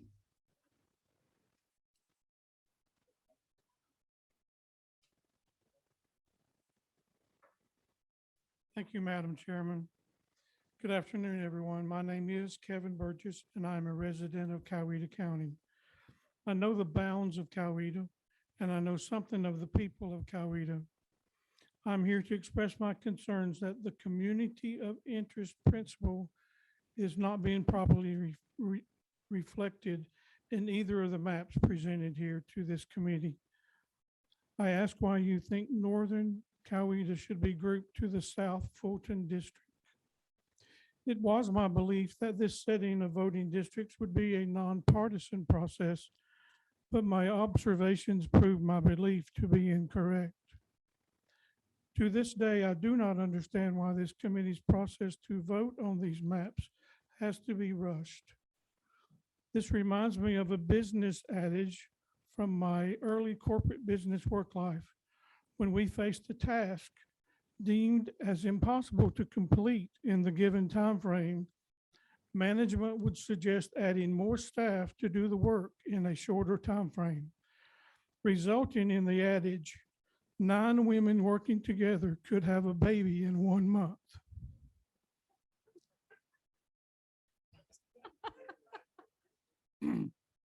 I am here to say all of my community interest is in Coweta County. I do not buy my clothes in Fulton County. I do not go to church in Fulton County. I do not buy groceries in Fulton County. I do not pay taxes in Fulton County. I do not know anyone from Fulton County. I have no friends in Fulton County. I do not listen to live music in Fulton County. I do not attend market day in Fulton County. I do not buy vegetables at a farmer's market in Fulton County. I do not take line dances in Fulton County. And I do not take pottery classes in Fulton County. I do not eat at restaurants in Fulton County. Need I go on? I think not. All these things and more I have done in Coweta County for 29 years. My community of interest is solely in Coweta County. I ask you to reconsider and redraw the districts of Coweta to reflect the real community of interest principles. And I thank you very much. Thank you, Mr. Burgess. Next, we have Don Arthen, followed by Duro Haynes. Good afternoon. I thank you all for this opportunity.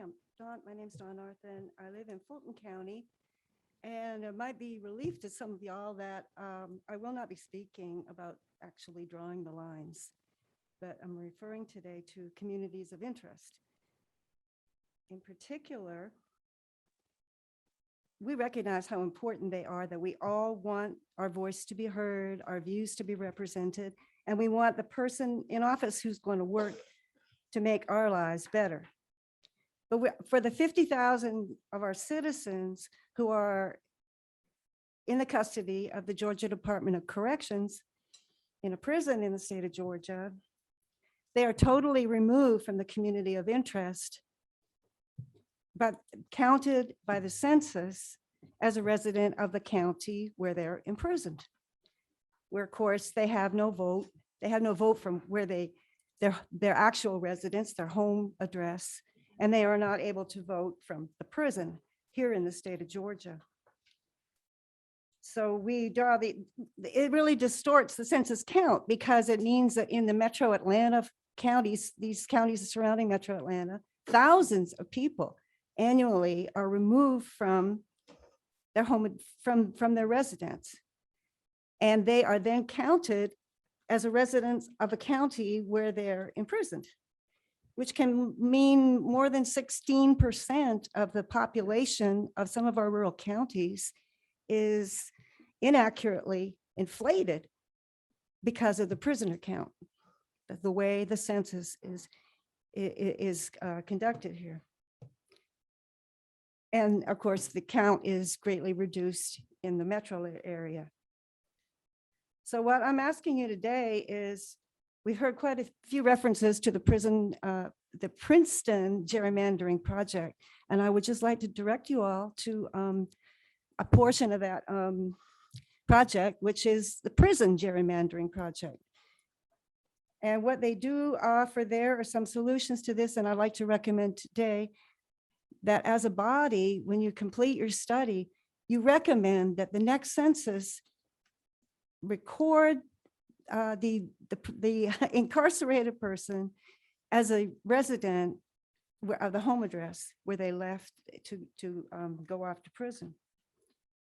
That's 10 years from now, but we could start working on it, and many states are adjusting their count that way. You can also urge our counties here in Georgia to adjust for this inaccuracy now. And then look also at why it is that they can't vote. Why are they disenfranchised? When this whole process that we're going through, we take so seriously because we recognize the importance, the sacred importance of voting. But almost 300,000 people in the state of Georgia cannot vote because they have a felony conviction. The 50,000 who are in our prison system, which has now drawn the attention of the world through the Department of Justice investigation that's going on if those 300,000 could vote, maybe we would get the change that's needed, and they would be getting treated humanely in our system. So I'm just asking that you consider recognizing that they are a community. They have a community interest, their family, their work, their coworkers and whatnot do not have lost that member of their community. And I believe that this will work towards much more humane treatment that we all know that we need to happen now in the Department of Corrections. So that's all I have to say. Thank you. Thank you. Next, we have Duro Haynes, followed by Andrew Rose. Good afternoon, y'all. My name is Duro Haynes. I am a lifelong resident of Henry County, born and raised there. My mother, she's a very strong woman, okay? She's a strong Black woman. She'd always tell me every day or every time it was pertinent that the right for her to vote to be realized includes 2 amendments. It's the 13th and 19th for my less civilly inclined friends. She was an ardent supporter of democracy. She is an ardent supporter of democracy, and she instills that in me frequently. And because of that, I carry this passion of a democratic system that works for the people. And this process that we're seeing in front of us right now is not that. It lacks the transparency that is necessary for us to be able to identify our communities of interest based on the lines of the maps that you all have drawn. We know through history that drawing the lines willy-nilly through communities is dangerous and corrosive. Excuse me, my phone.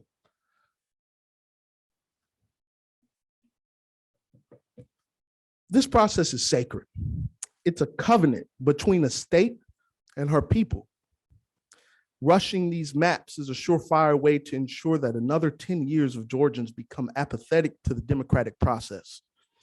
The lack of districts to retaining their cultural integrity through their communities hurt Georgia.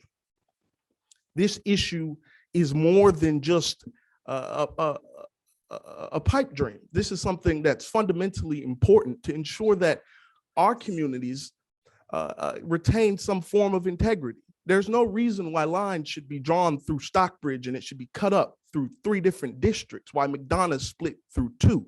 That's not common sense. My friends on one end of Stockbridge and another have only known the city of Stockbridge. We do not share commonality with other parts of not Stockbridge. And it seems as if this extends past party lines. If I knew this is how we needed to get bipartisan support, I would have bought a billboard. I plead with this committee to please rethink this map. If not for yourselves, then for the citizenry of Georgia. I thank you so much for allowing me to speak, and I will yield for any questions. Thank you very much. I don't see any questions. Thank you for being here. Andrew Rose is next, followed by Joseph Smith.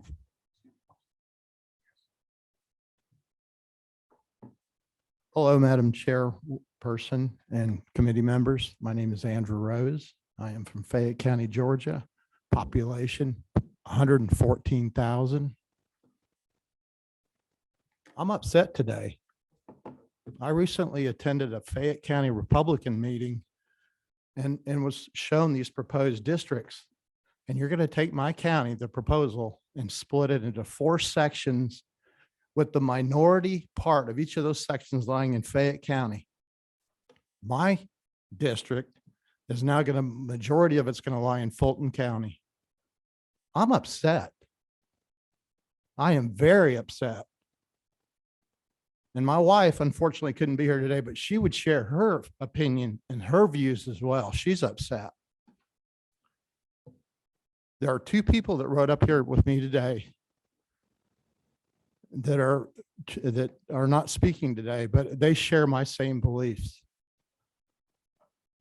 I heard this thing about the Princeton thing. B, you can do better than that.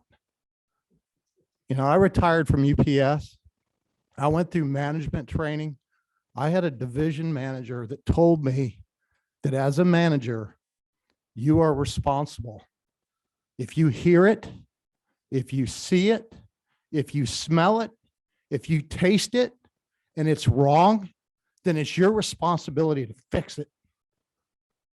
And it is your responsibility as committee members to make sure that our votes in Fayette County are counted and we're not disenfranchised and our votes are diluted. Fayette County is split into 3 different counties. Part of the county is in Coweta County, part of it's in Clayton County, part of it's in Fulton County, part of it's in Spalding County. And excuse me, maybe it's not Clayton County, but it is. Okay, it is. You know, I'm kind of new at this, but I am upset. And you know what? You know what they always say? The adage is that an upset customer doesn't just tell one person, they tell like 9 people. And I've got a lot of Republican friends that I'm going to share this news with. And I bet you're going to be hearing some feedback from them. Thank you for your time. Thank you, Mr. Rose. Joseph Smith is next, followed by Elaine Kilgore. Oh, somebody left their glasses. Oh, okay. All right. I'm Joseph Smith. Take this off. I'm Joseph Smith from Fayette County, Peachtree City. I'm also the chairman of the Republican Men's Club in Fayette County. Sir, would you mind adjusting the microphone up a Oh. little so it can catch you and that way you can be heard on the recording I'll start and to the again. live stream? Yes, ma'am. I'm Joseph Smith from Peachtree City in Fayette County. I'm also the chairman of the Republican Men's Club in Fayette County. I understand from the chair when she outlined some of the requirements for the redistricting is that we try to avoid crossing county lines. We try to avoid crossing city limits, trying to keep communities together. I've heard other people talking about college campuses. College campuses should not be divided because they're a community. Likewise, cities should not be divided because they're a community. Likewise, counties, to the best of your ability, should not be divided. Fayette County is divided into 4 districts, and we're the minority of the people in all 4 districts. Peachtree City is divided into 3 districts. Peachtree City is a very unique town. There's people living there who were born in all 50 states, in at least 24 countries. So we have a very unusual community, and we shouldn't be divided into 3 parts because we think different from a lot of people in our area. Likewise, our county seat, Fayetteville, is divided into 3 districts, and they shouldn't be. I mean, it's a problem. We're not being represented anymore. Fayette County, and for the Republicans on the committee here, Fayette County is a really strong Republican county. Peachtree City is a very strong Republican city, and you're shooting us in the foot, and it's kind of disappointing. And we're talking to our friends from Coweta County. Now I'm finding out Cobb County and Gwinnett County, they're all having the same kind of problems. Cities being divided and chopped up, counties being, going across county lines. Peachtree City, not only is Peachtree City divided up, it's divided up into other counties, Fulton County and Coweta County. It dilutes our community. It tears us up. The other thing is I keep hearing about these different organizations who've received packages from this committee. Fayette County Republican Party would like a package, the same package these other organizations are getting, because these other organizations that may not represent voters, but we do. And we represent voters who majority vote Republican. So I would thought y'all would help us. In fact, if I don't know who to give this to, but I have a card for our chairman, Randy Ojano. If you could send him a packet, that would be very nice. And we would like to have time to look at this because we just recently figured out what was going on. And the map has changed like 3 times since we found out this was happening. So we'd like to have a map that's stable, and we'd like to have time to study it, just like a lot of these other people. So I don't know, who do I give this to? Yeah, thank you, sir. And I just want to make sure that you understand, I know that you're new to the process, but we didn't send any packages out. Organizations submitted packages to us. That might be what you were Thank you. referencing. But if you could send our committee chairman information, we'd appreciate it. With all of it is posted on the reapportionment website. All of that information is. Okay. All right. Thank you.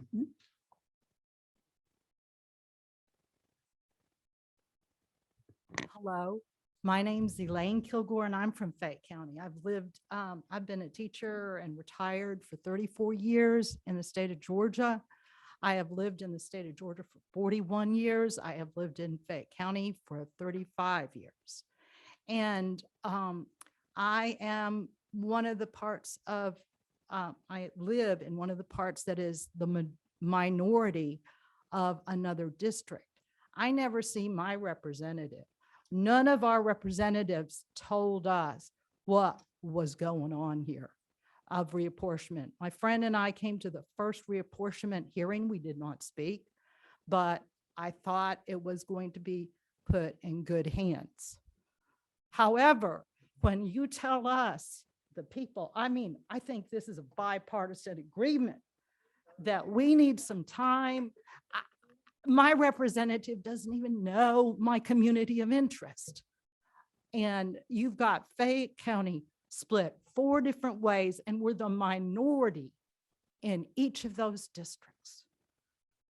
I beg of you to reconsider your timeline and reevaluate everybody, not just on color or race or, whatever.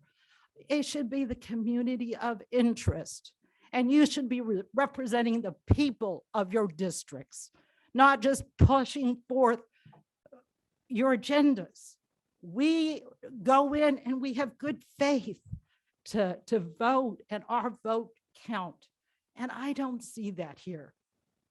So I beg and implore you to do what is right, because, I don't come up here and talk to you all the time. In fact, I don't really like to talk, but a lot of people are pretty mad. And I agree with all these people that we need more than 2 days for you to look at our community of interest. I don't care which one it is. Thank you so much for your time. Thank you. We have Burrell Jackson next, followed by Hildegard Gray.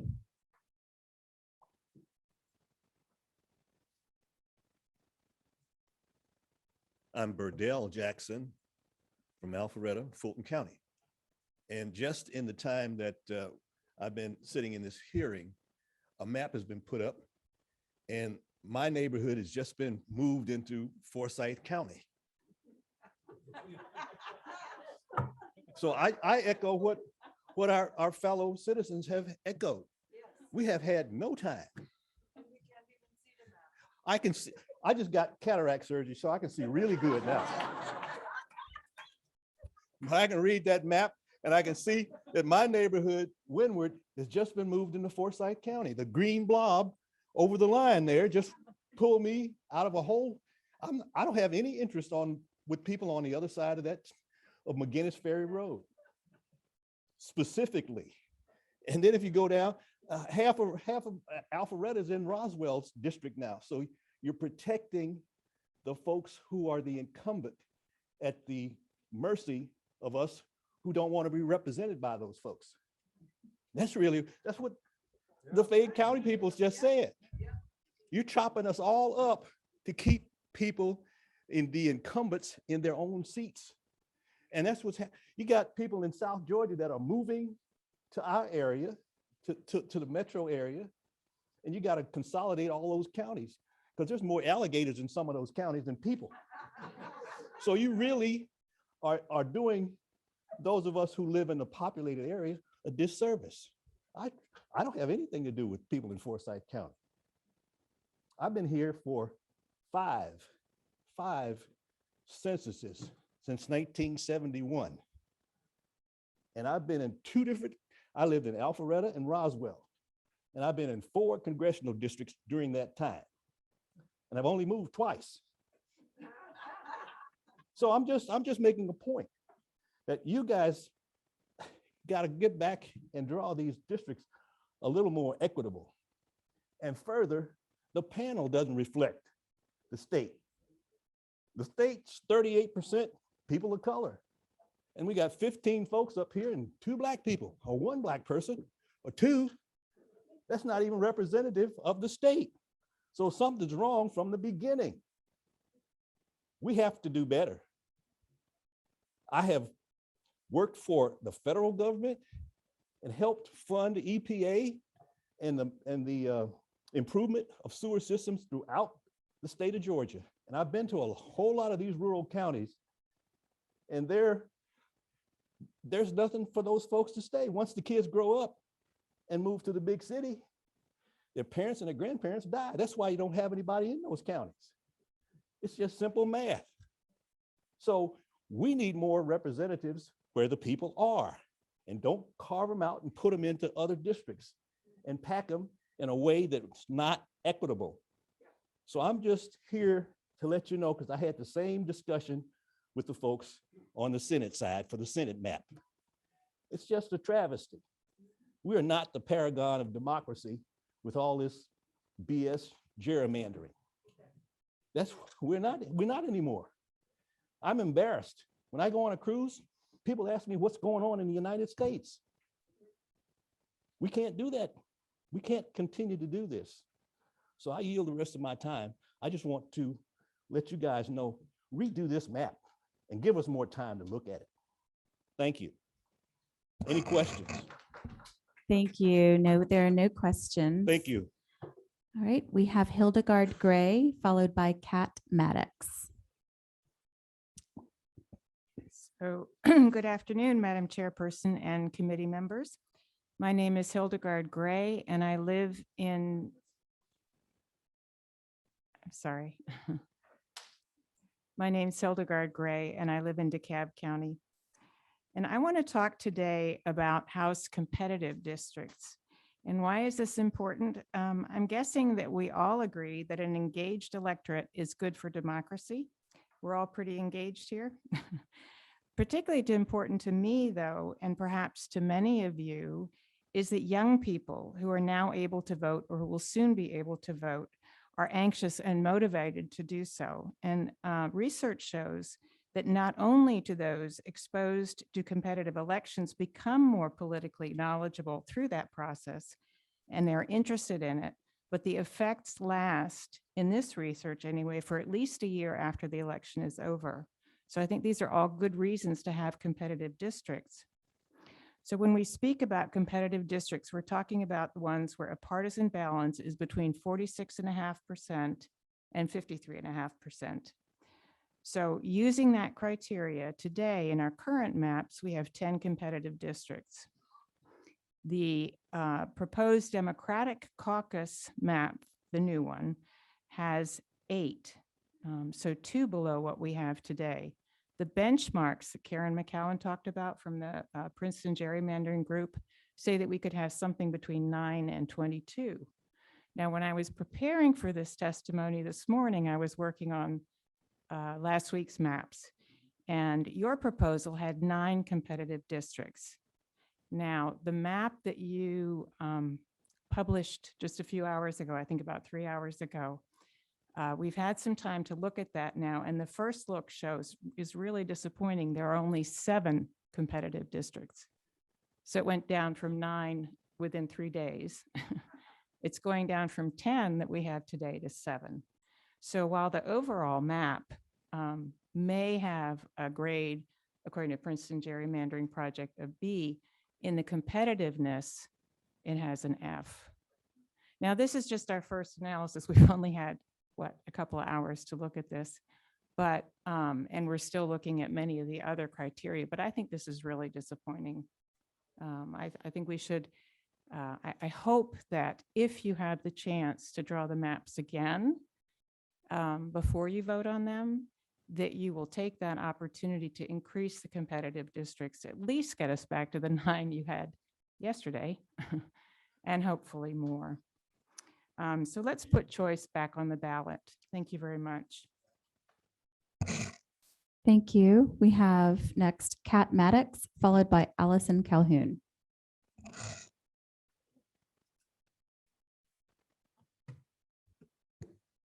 Good afternoon. I arrive at this meeting deeply troubled, and I'm heartened to see that constituents from Coweta County have joined us in a show of strength, expressing our dissatisfaction with this redistricting process. This committee's lack of transparency and lack of inclusiveness, both of your fellow colleagues during the drawing of the maps, as well as the constituents during the entire process, has unsurprisingly resulted, excuse me, I'm talking. Mr. Fleming, I'm talking. Ma'am, you can proceed. You don't direct the members of the committee. You can Okay, proceed. I'd appreciate if all the members of the committee would listen to me while I was talking. Thank you. I'll begin again. This committee's lack of transparency and lack of inclusiveness, both of your fellow colleagues during the drawing of the maps, as well as the constituents during the entire process, has unsurprisingly resulted in maps that nonpartisan data experts and constituents alike have called unfair. Your absence of any data breakdown, combined with your general references to the Voting Rights Act and the Constitution, which could be amended so that a nonpartisan expert body draws these maps and not politicians, denies all Georgians the opportunity to understand how you arrived at this and leaves the integrity of this process into question. The statewide town halls become performative when the reasonable requests that we could have seen results for, sign language and multi-language interpreters, Zoom testimony opportunities for people with disabilities, for example, were ignored. If this committee is unwilling to assert the rights of its constituents to be heard out in the open, it begs the question, who are you willing to ignore behind closed doors when it becomes so much easier? It is 2021. Presentations like this harken back to my elementary school days. Where is the data breakdown? Why can the average Georgian not expect to find these maps along with the breakdown of the data written in a well-organized, user-friendly way on a website, such as Fair Districts has done? You cannot simply expect us to take you at your word. Not because this committee or any party is inherently untrustworthy, but because it is our right to be involved. It is our right to ask questions, and it is our right to have them answered. No one in this room deserves to be condescended to and to reassure that just because lawyers were involved before we were. That was something that the Senate did. I haven't heard you guys say that, but the Senate did tell us that. So if that's the case, why were those meetings not broadcasted? It is our right to be involved, and it is our right to understand. We elect you. You are nothing more than vessels of our voices. These outdated methods are the relics of a troubling past that Georgia, like the rest of America, are moving away from, not towards. It is not for you to allow us anything in our own democracy. It is already ours. This special session is ours. Yes, you have been entrusted to carry out the will of the people. And what the people are telling you is to listen to the experts who have worked so hard to stand in the gap of your procedural failings and to give us all the time to validate your assertions that these maps hurriedly thrust upon us are in fact fair. Thank you.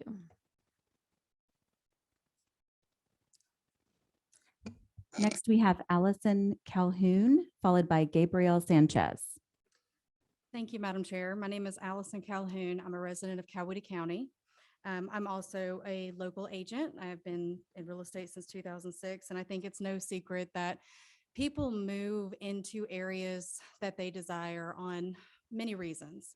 One of them is so they can share those, their same beliefs, their same thoughts, they move into those districts and those counties for what they see, and that's what they get.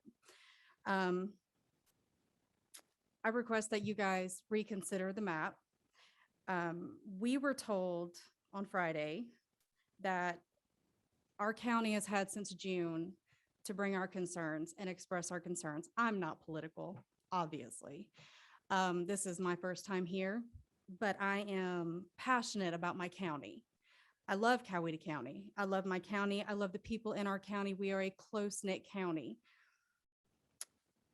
We did not have since June.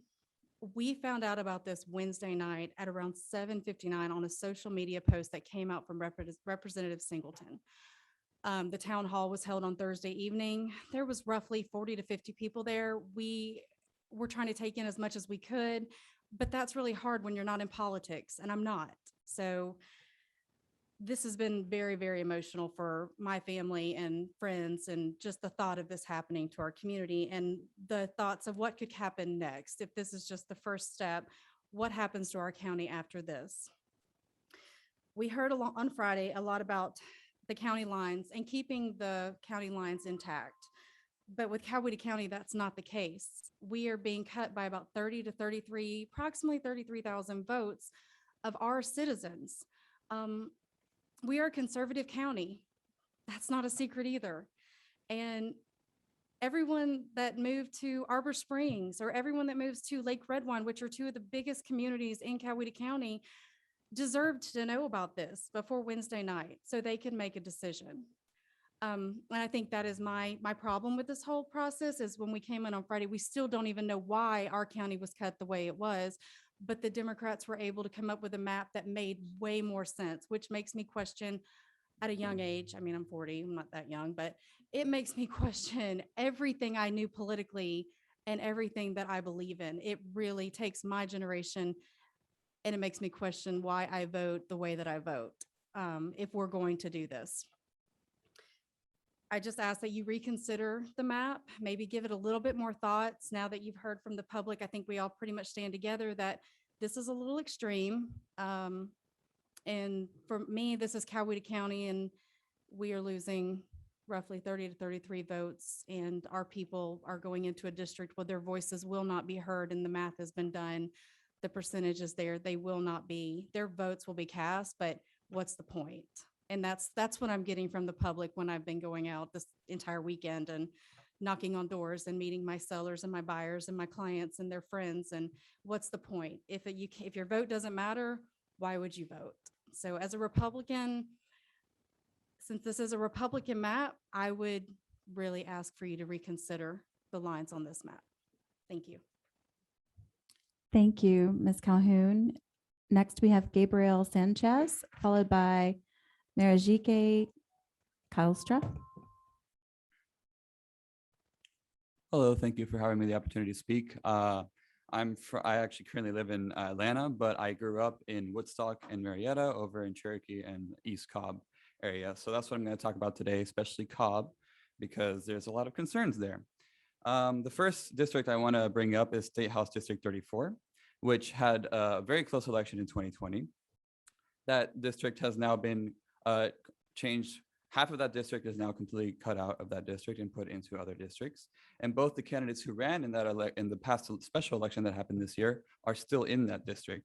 So what happened to this district? Nearly 30% decrease in Black population, 18% drop in Asian community, and 10% drop in the Latino community. Where did all those voters go? They went to House District 37, which recently flipped, and House District 35, which was decided by around 200 votes. Now, speaking of House District 35, we actually have the representative of that district in this committee, Representative Seltzer. Thank you. But he will no longer be the representative. Okay, nice. Very close election indeed. But yeah, so House District 35, he will now be representing House District 22, which mostly resides, according to the newest map that came out this morning, in Cherokee County, despite that district being all in Cobb County before, his district, his House District 35, his former district, was all in Cobb County. His new district, House District 22, is mostly in Cherokee County. And what's strange to me about this district is while it has parts of Cobb County where Representative Susser lives, it also has a town in the northern part of the district called, I'm going to butcher this, Sutali, I'm sorry. Now, I grew up in Woodstock, lived there for 10 years, and then after those 10 years, I lived in East Cobb. I have plenty of family who live in Cherokee and Cobb County, and I've never heard of this town, but I know of the southern part of the district, you know, KSU, Lake Allatoona, all those areas in Town Center Mall, but it's kind of odd to have such a large district, especially one that was changed very recently this morning, because originally House District 22 was actually pretty compact up until this new map. So I think that's interesting. I also want to talk about where a lot of my family resides over in what used to be House District 43. It is now going to be House District 45. Both of those districts also were very close elections in 2020. And House District 43 has now been moved to the west, much closer to Marietta, and has actually had a significant increase in the minority population in that district, which seems like a good thing at first. However, what does that mean for House District 45, where more than 30 of my relatives live? I have a huge family. So in the old House District 43, which is now House District 45, there has been a nearly 30% cut in Latino population, and the Black population has been cut by a third compared from the old 43 to the new 45. So meanwhile, the Latino population of House District 43 has doubled, and the Black population has increased by nearly 50%. For those of you who are not aware, there is a term in gerrymandering called packing, where you pack a certain community into a district to give them less representation, so that they, instead of being spread out amongst different districts and having equal representation in those districts, they're put together into a community, so they only have one district instead of two, for example. So all this to be said, that Cobb County has been significantly changed in this new map, and it seems to be a very clear pattern that the elections with very close margins were the districts that changed the most. And I have a certain suspicion of why that was done. So I would like to implore that you draw new maps that don't combine communities that have common interests, and make sure that we have fair maps that equally represent or equitable across all of our minority groups, so that my family can have equal representation in Cobb County and Cherokee County. Thank you. Thank you, Mr. Sanchez. And I don't see any questions. Thank you. The last speaker we have is Marijike Kaustra. Good afternoon, Madam Chair, members of the committee, and everybody who's taken their time to be here tonight. My name is Marika Kilstra, and I'm a redistricting coordinator at FairCount. We are a nonpartisan nonprofit organization focused on equity, access, and civic participation. You might recognize me from this summer's public hearing series. I'd like to thank the committee for taking this time to hear public input on this process, and I'd like to use this time to highlight a trove of community input that FairCount has been gathering and gathered from people all across the state of Georgia. Testimony we officially submitted to the redistricting committee on Tuesday, November 2nd, but that has been publicly available for the past 4 months. FairCount has been conducting educational events across Georgia for the past 4 months, increasing awareness of the redistricting process and sharing how it impacts communities in every corner of the state. We continue facilitating in-person and online meetings with Georgians who want to submit written and verbal testimony to the public record, as well with those who want to create and submit community of interest maps as their testimony. In the past few days of session, there's been a lot of discussion about communities of interest and how difficult they are to find and identify, which we understand. Today, we invite you to view the more than 400 community of interest maps that Georgians have made in support of fair and equitable districts, and to take their input into account when drawing maps. So community maps are a visual representation of a community of interest, which is also known as a COI, for anybody who doesn't know what that is. COIs are groups of people in a shared geographic area with common interests, such as shared histories, needs and concerns, economic status, cultural backgrounds, etc. I think a lot of people today have been speaking about communities of interest. Many states require that COIs be considered the same way you would consider political boundaries or for cities, towns, and counties when redrawing district boundaries. And there are free online tools like Representable that make it easy for communities to map their COIs and for legislators to view them and consider them as they decide political boundaries for the next decade. As of the beginning of this committee meeting at 1 p.m. on November 8th, there are 429 community of interest maps housed and representable, of which 306 were completed as part of our programming at Fair Count. So these maps have been submitted from all across the state, with many coming particularly from Central and South Georgia. It demonstrates that it's not the rare individual who is interested in the outcome of redistricting. Rather, it is communities at large who care about this process and the impact it will have on them.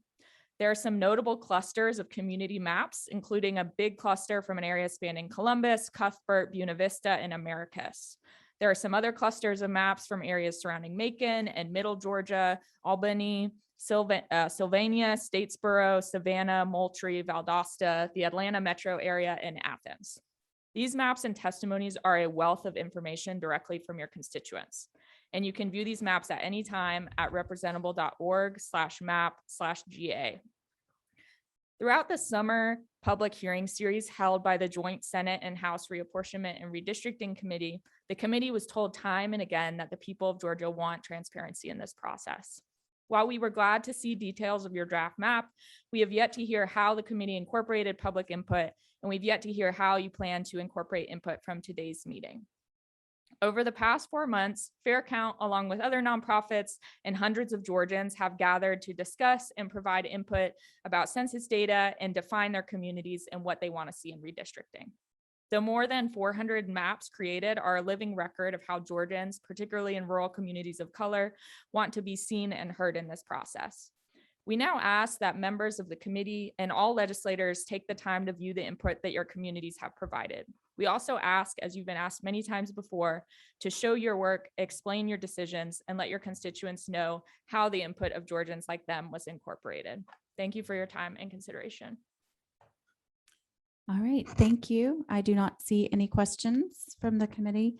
That is the last person that we have signed up. I believe when I called Carrie Smith, that person was not available. Carrie Smith, are you here? I'm sorry? Oh, who is that? Oh, I thought you actually already spoke. Yeah. Okay, who else would like to speak who has not had a chance to speak yet? Okay, okay. I'm gonna take the sign up to them. Okay. All right, we're gonna come around with a sign up sheet so we can get your name.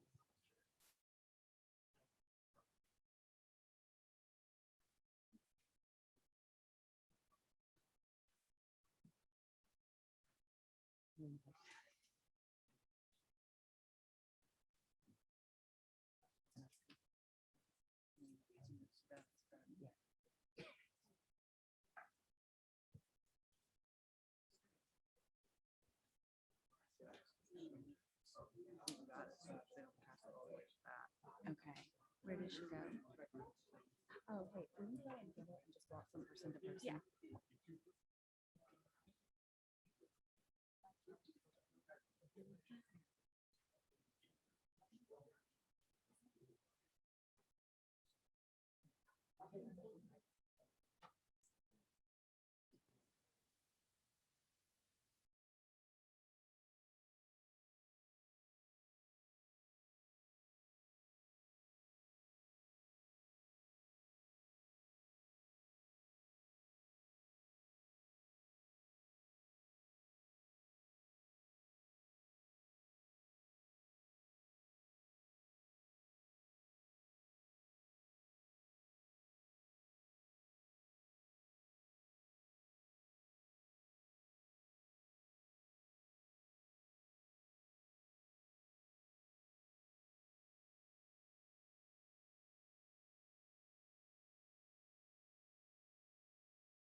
Jennifer Webster is the first up to speak. If you'll take the podium, please. And then after Ms. Webster, we have Kiana Jones, followed by Mike Crane. Hi. Thank you for the opportunity. I had to get off works to come down here, but I'm Jennifer Webster. I live in North Coweta County. Currently, Len Smith is my representative. Even though I'm originally born and raised on the north side of Atlanta, I've lived down on this side of town for the last probably 15 years. I used to call Gwinnett County home. My family, friends all live there, but now I'm the only one on the south side. And I moved down here for a little more of a rural lifestyle. I really enjoy the Coweta, Fayette, and Carrollton community. And I know we're looking at communities of interest. When I was at the meeting that you guys held on Friday, I specifically watched you go through and list your activities throughout the summer. And I really failed to see any of you come to the south side of Atlanta. It was great that you kept the Vidalia Onion people happy. That's wonderful. I'm really glad you called that out. But where was the call out on South Atlanta? Where was that? Where was the notification? When did you come down and speak at the local party, engage with the community? This is my home.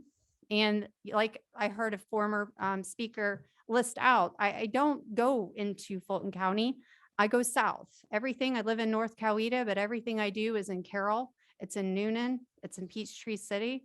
I travel all throughout the county, and that is our community of interest. But no one asked us what we wanted when you went to redraw the lines. So I'm asking you guys if you would go back now that you've heard the voice of the people of Fayette, the people of Coweta, and relook at those lines to see if they can more align with the communities that are asking for your help. Thank you. Thank you, Ms. Webster. Next, we have Kiana Jones, followed by Mike Crane. Good afternoon. My name is Kiana Jones, and I live in DeKalb County. And I came here today to stand with other residents in Georgia, specifically those who have come from Coweta and Fayette counties, to say that the cracking of minority-majority districts and packing of these voters into areas where their votes will be silenced is a true disservice to the people of Georgia. The residents of Coweta County have spoken, the residents of Fayette County have spoken, and they have made it very clear. They want to keep their communities of interest together. The fact that this committee is willing to disenfranchise cities in favor of counties and keeping incumbents together and in their seats is really what we're asking you to take a look at again. Because at the end of the day, what you're doing seems to be cutting off your nose to spite your face. Ms. Mink made it perfectly clear that we don't need the money to fall out of Speaker Ralston's pocket to unseat any of you. All we need is our votes. But it seems clearly that that's what you're trying to do. Because if you are willing to disenfranchise Black voters and other minority voters, you're willing to disenfranchise white voters.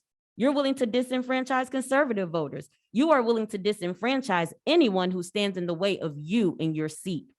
That is a selfish point of view, and that's not why we elect you. I heard someone be told that we don't direct the members of this committee. Well, I beg to differ because my vote is what puts you there. These people who came here today pay you with their tax dollars, and you work for them. You work for us, because this, contrary to what you might believe, is our house. This is what we pay for. Those guards outside wear uniforms that we fund. They drive vehicles that we fund. So what we're asking is for you to take into consideration the voice of the people that you all said that you wanted to represent. Or was that just a lie to get you here so that you can further the agenda of special interest groups? Now, we all came here today not necessarily looking at party lines, but we're looking at policy lines. We're looking at the lines on this map that have been unfairly drawn to crack and pack our communities of interest, and we don't appreciate it. Someone also said that the Voting Rights Act does not, it doesn't have a fair application in this process. And that is just not true. Not only should the Voting Rights Act come into play, but when you think about keeping communities together, we need to look at cities, we need to look at local areas of interest rather than making sure that one county is kept together, because at the end of the day, a city should be kept together before a county. Counties are wide. They span large areas, but there are some cities that are very small. The city of Dunwoody should never be broken up. It doesn't make sense. It doesn't make sense for Coweta County to be broken into 4, 5 now. How do you get that? I don't understand how you really get that. But the only thing I can think of is something that Representative Tommy Benton said to me when I was protesting during session earlier this year. He looked me in my face and he told me when I asked him about SB 202, that voting doesn't have to be fair for me. And he pointed at me and told me that I did not deserve to vote. So when I think about these maps and what's going on, and I have witnesses to corroborate that story, by the way. But when I look at these maps, I think that unfortunately, there is some mentality that's been rooted and grounded in these very halls that should be hollowed, but instead have been tainted. There is an old mentality that the old South needs to stand and that new blood has no place in Georgia, but that's just not true because there is a new Georgia rising, a new Georgia that is diverse, that is inclusive, where conservatives get to remain conservatives, but liberals get to be liberal too, because there's enough representation for all of us. This state is big enough for all of us to have our fair share, and that's all that we're asking. But when I think about these maps, and honestly, I got to tell you right now, I wish to God that some of y'all would wear masks to hide the disdain on your faces. I'm serious. I'm telling y'all right now, this committee chair is looking at me like if looks could kill, she want to strike me down with lightning. But I'm going to tell you right now, because I told y'all, look, I'm not coming here to play games because again, I'm a voter. I deserve to be represented. And what I see is that when you look at young representatives like Park Cannon and Erica Thomas and Renita Shannon and B. Wynn, who is my representative, by the way, when you look at those young representatives, they threaten the very foundation of that old stale male, white male patriarchy, the same foundation that allowed Governor Kemp to sign SB 202 into law, surrounded by all white men amid a backdrop of a plantation. We Thank don't want you. that, and we want you to consider what You you're have a doing to the question. voters. You have a Oh, question. Wonderful. Who? Chairman Setzler. Thank you, Madam Chair. I just wanted to tell the lady, with deepest respect, you have grotesquely misrepresented the spirit, the cooperation of a General Assembly that folks across party lines work together every day. Many of us, I included, represent a very diverse community. We're elected by a diverse panoply of voters. I'm honored to serve people from all backgrounds. Then why redraw the lines? Ma'am, let me. I mean, if it was already okay, if it ain't broke, don't fix it. Ma'am, And also, you might have worked together within your committee, but you didn't go to Coweta County and have a town hall meeting. Ma'am. You didn't go to Fayette County and have a town hall meeting. You didn't even meet with representation. Ms. from Jones, those- Ms. No, Jones, oh, look, no, he asked a question. Ms. Jones, I'm showing your- you, I'm showing you. a Your level- time has expired. Your time has Well, you expired, look. Ms. Jones. Let him answer his question, ask his question Madam then. Chair, I think I'm showing you a level of respect that you're not showing me. Okay. And I think the story of this General Assembly is we listen, we have debate, we respect people of all backgrounds, we respect people of all parties, we respect people from every corner of the state, and everyone here has a voice. And we represent very diverse districts, and your representation, the General Assembly is somehow some kind of staged retro plantation game, is a grotesque and bordering on foolish representation of something that's simply not true. And I'm honored to serve with every member here, no matter what their background is, no matter what the political affiliation of their community is.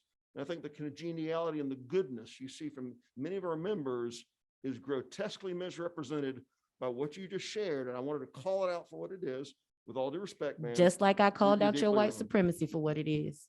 A spade Okay, is a spade. that is enough. That is inappropriate.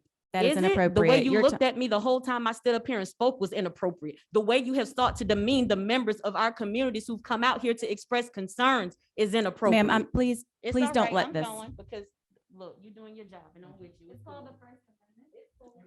Okay, Mike Crane.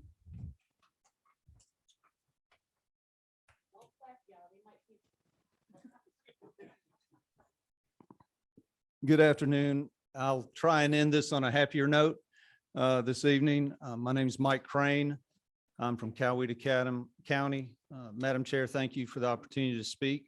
Many of you I know.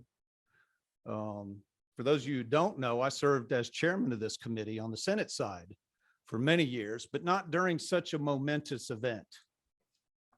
We did the little things where somebody would move 3 streets over and then we'd have a representative want to change that line so they could still represent the people that elected them. And so that's kind of the question I'm hearing time and time again, and maybe I can just rephrase it a different way. I know y'all don't answer questions in this format, but maybe just that the questions exist will answer themselves. For those of us who are most concerned, my group, my constituents, Coweta County, Fayette County, these maps are hurtful to those constituencies. Their representatives, one of whom is here today, and we appreciate the chairman being here and staying through the whole meeting. These get kind of long and tiring, I know. But she, Representative Smith is who I'm speaking of. She served long in the House and she's here and voiced her opposition to these. I hope each of you remember that. But when you look at the existing maps, what they reflect is what those voters wanted. And so then when you come into a community, a cohesive community like Coweta County, like Peachtree City, I mean, there may not be a better test case of a cohesive community than Peachtree City, an engineered, planned community from the very beginning to offer a certain community of lifestyle and fellowship that's rather unique in all of Georgia. And I think you're going to have it split up 3 different ways and segment off a significant part of that population to be represented most likely by someone in Fulton County. One of the questions would be, if the minority can draw a map that respects those communities of interest, Coweta County and Peachtree City, how is it that the majority cannot draw the same map or a similar one? What else is at stake? The questions become, what are the motivations? We have heard from the chair, I believe, earlier in the hearings that the motivation was the Voter Rights Act, correct? I mean, y'all correct me if I'm wrong. The changes to Coweta County and Peachtree City have nothing to do with the Voter Rights Act. There is nothing in the Voter Rights Act that would require those changes that you present to us. It is not about communities of interest. So you have to, if that's not the reason, then what is the reason? Y'all, we're not going to hear a verbal answer. But I guess at the end of the day, we'll see the answer when you vote. Because you will either vote in response to all these great comments you've heard today. Well, most of the great comments you've heard today, some not so great. But from different communities of interest, you heard very similar comments. We want to be represented in our vote. And what will happen is you will either recognize that and this committee will vote accordingly, or you're going to vote as a monolith and do the bidding of the person that put you on this committee. You don't get to pick the committees you serve on. Few of us do. I never did. I got treated exceptionally well when I was a senator. I think for punishment, one time they set me on a committee that never met, and I was joined with 7 of my closest Democrat friends. Then they figured I could go on redistricting, and that'd be fun.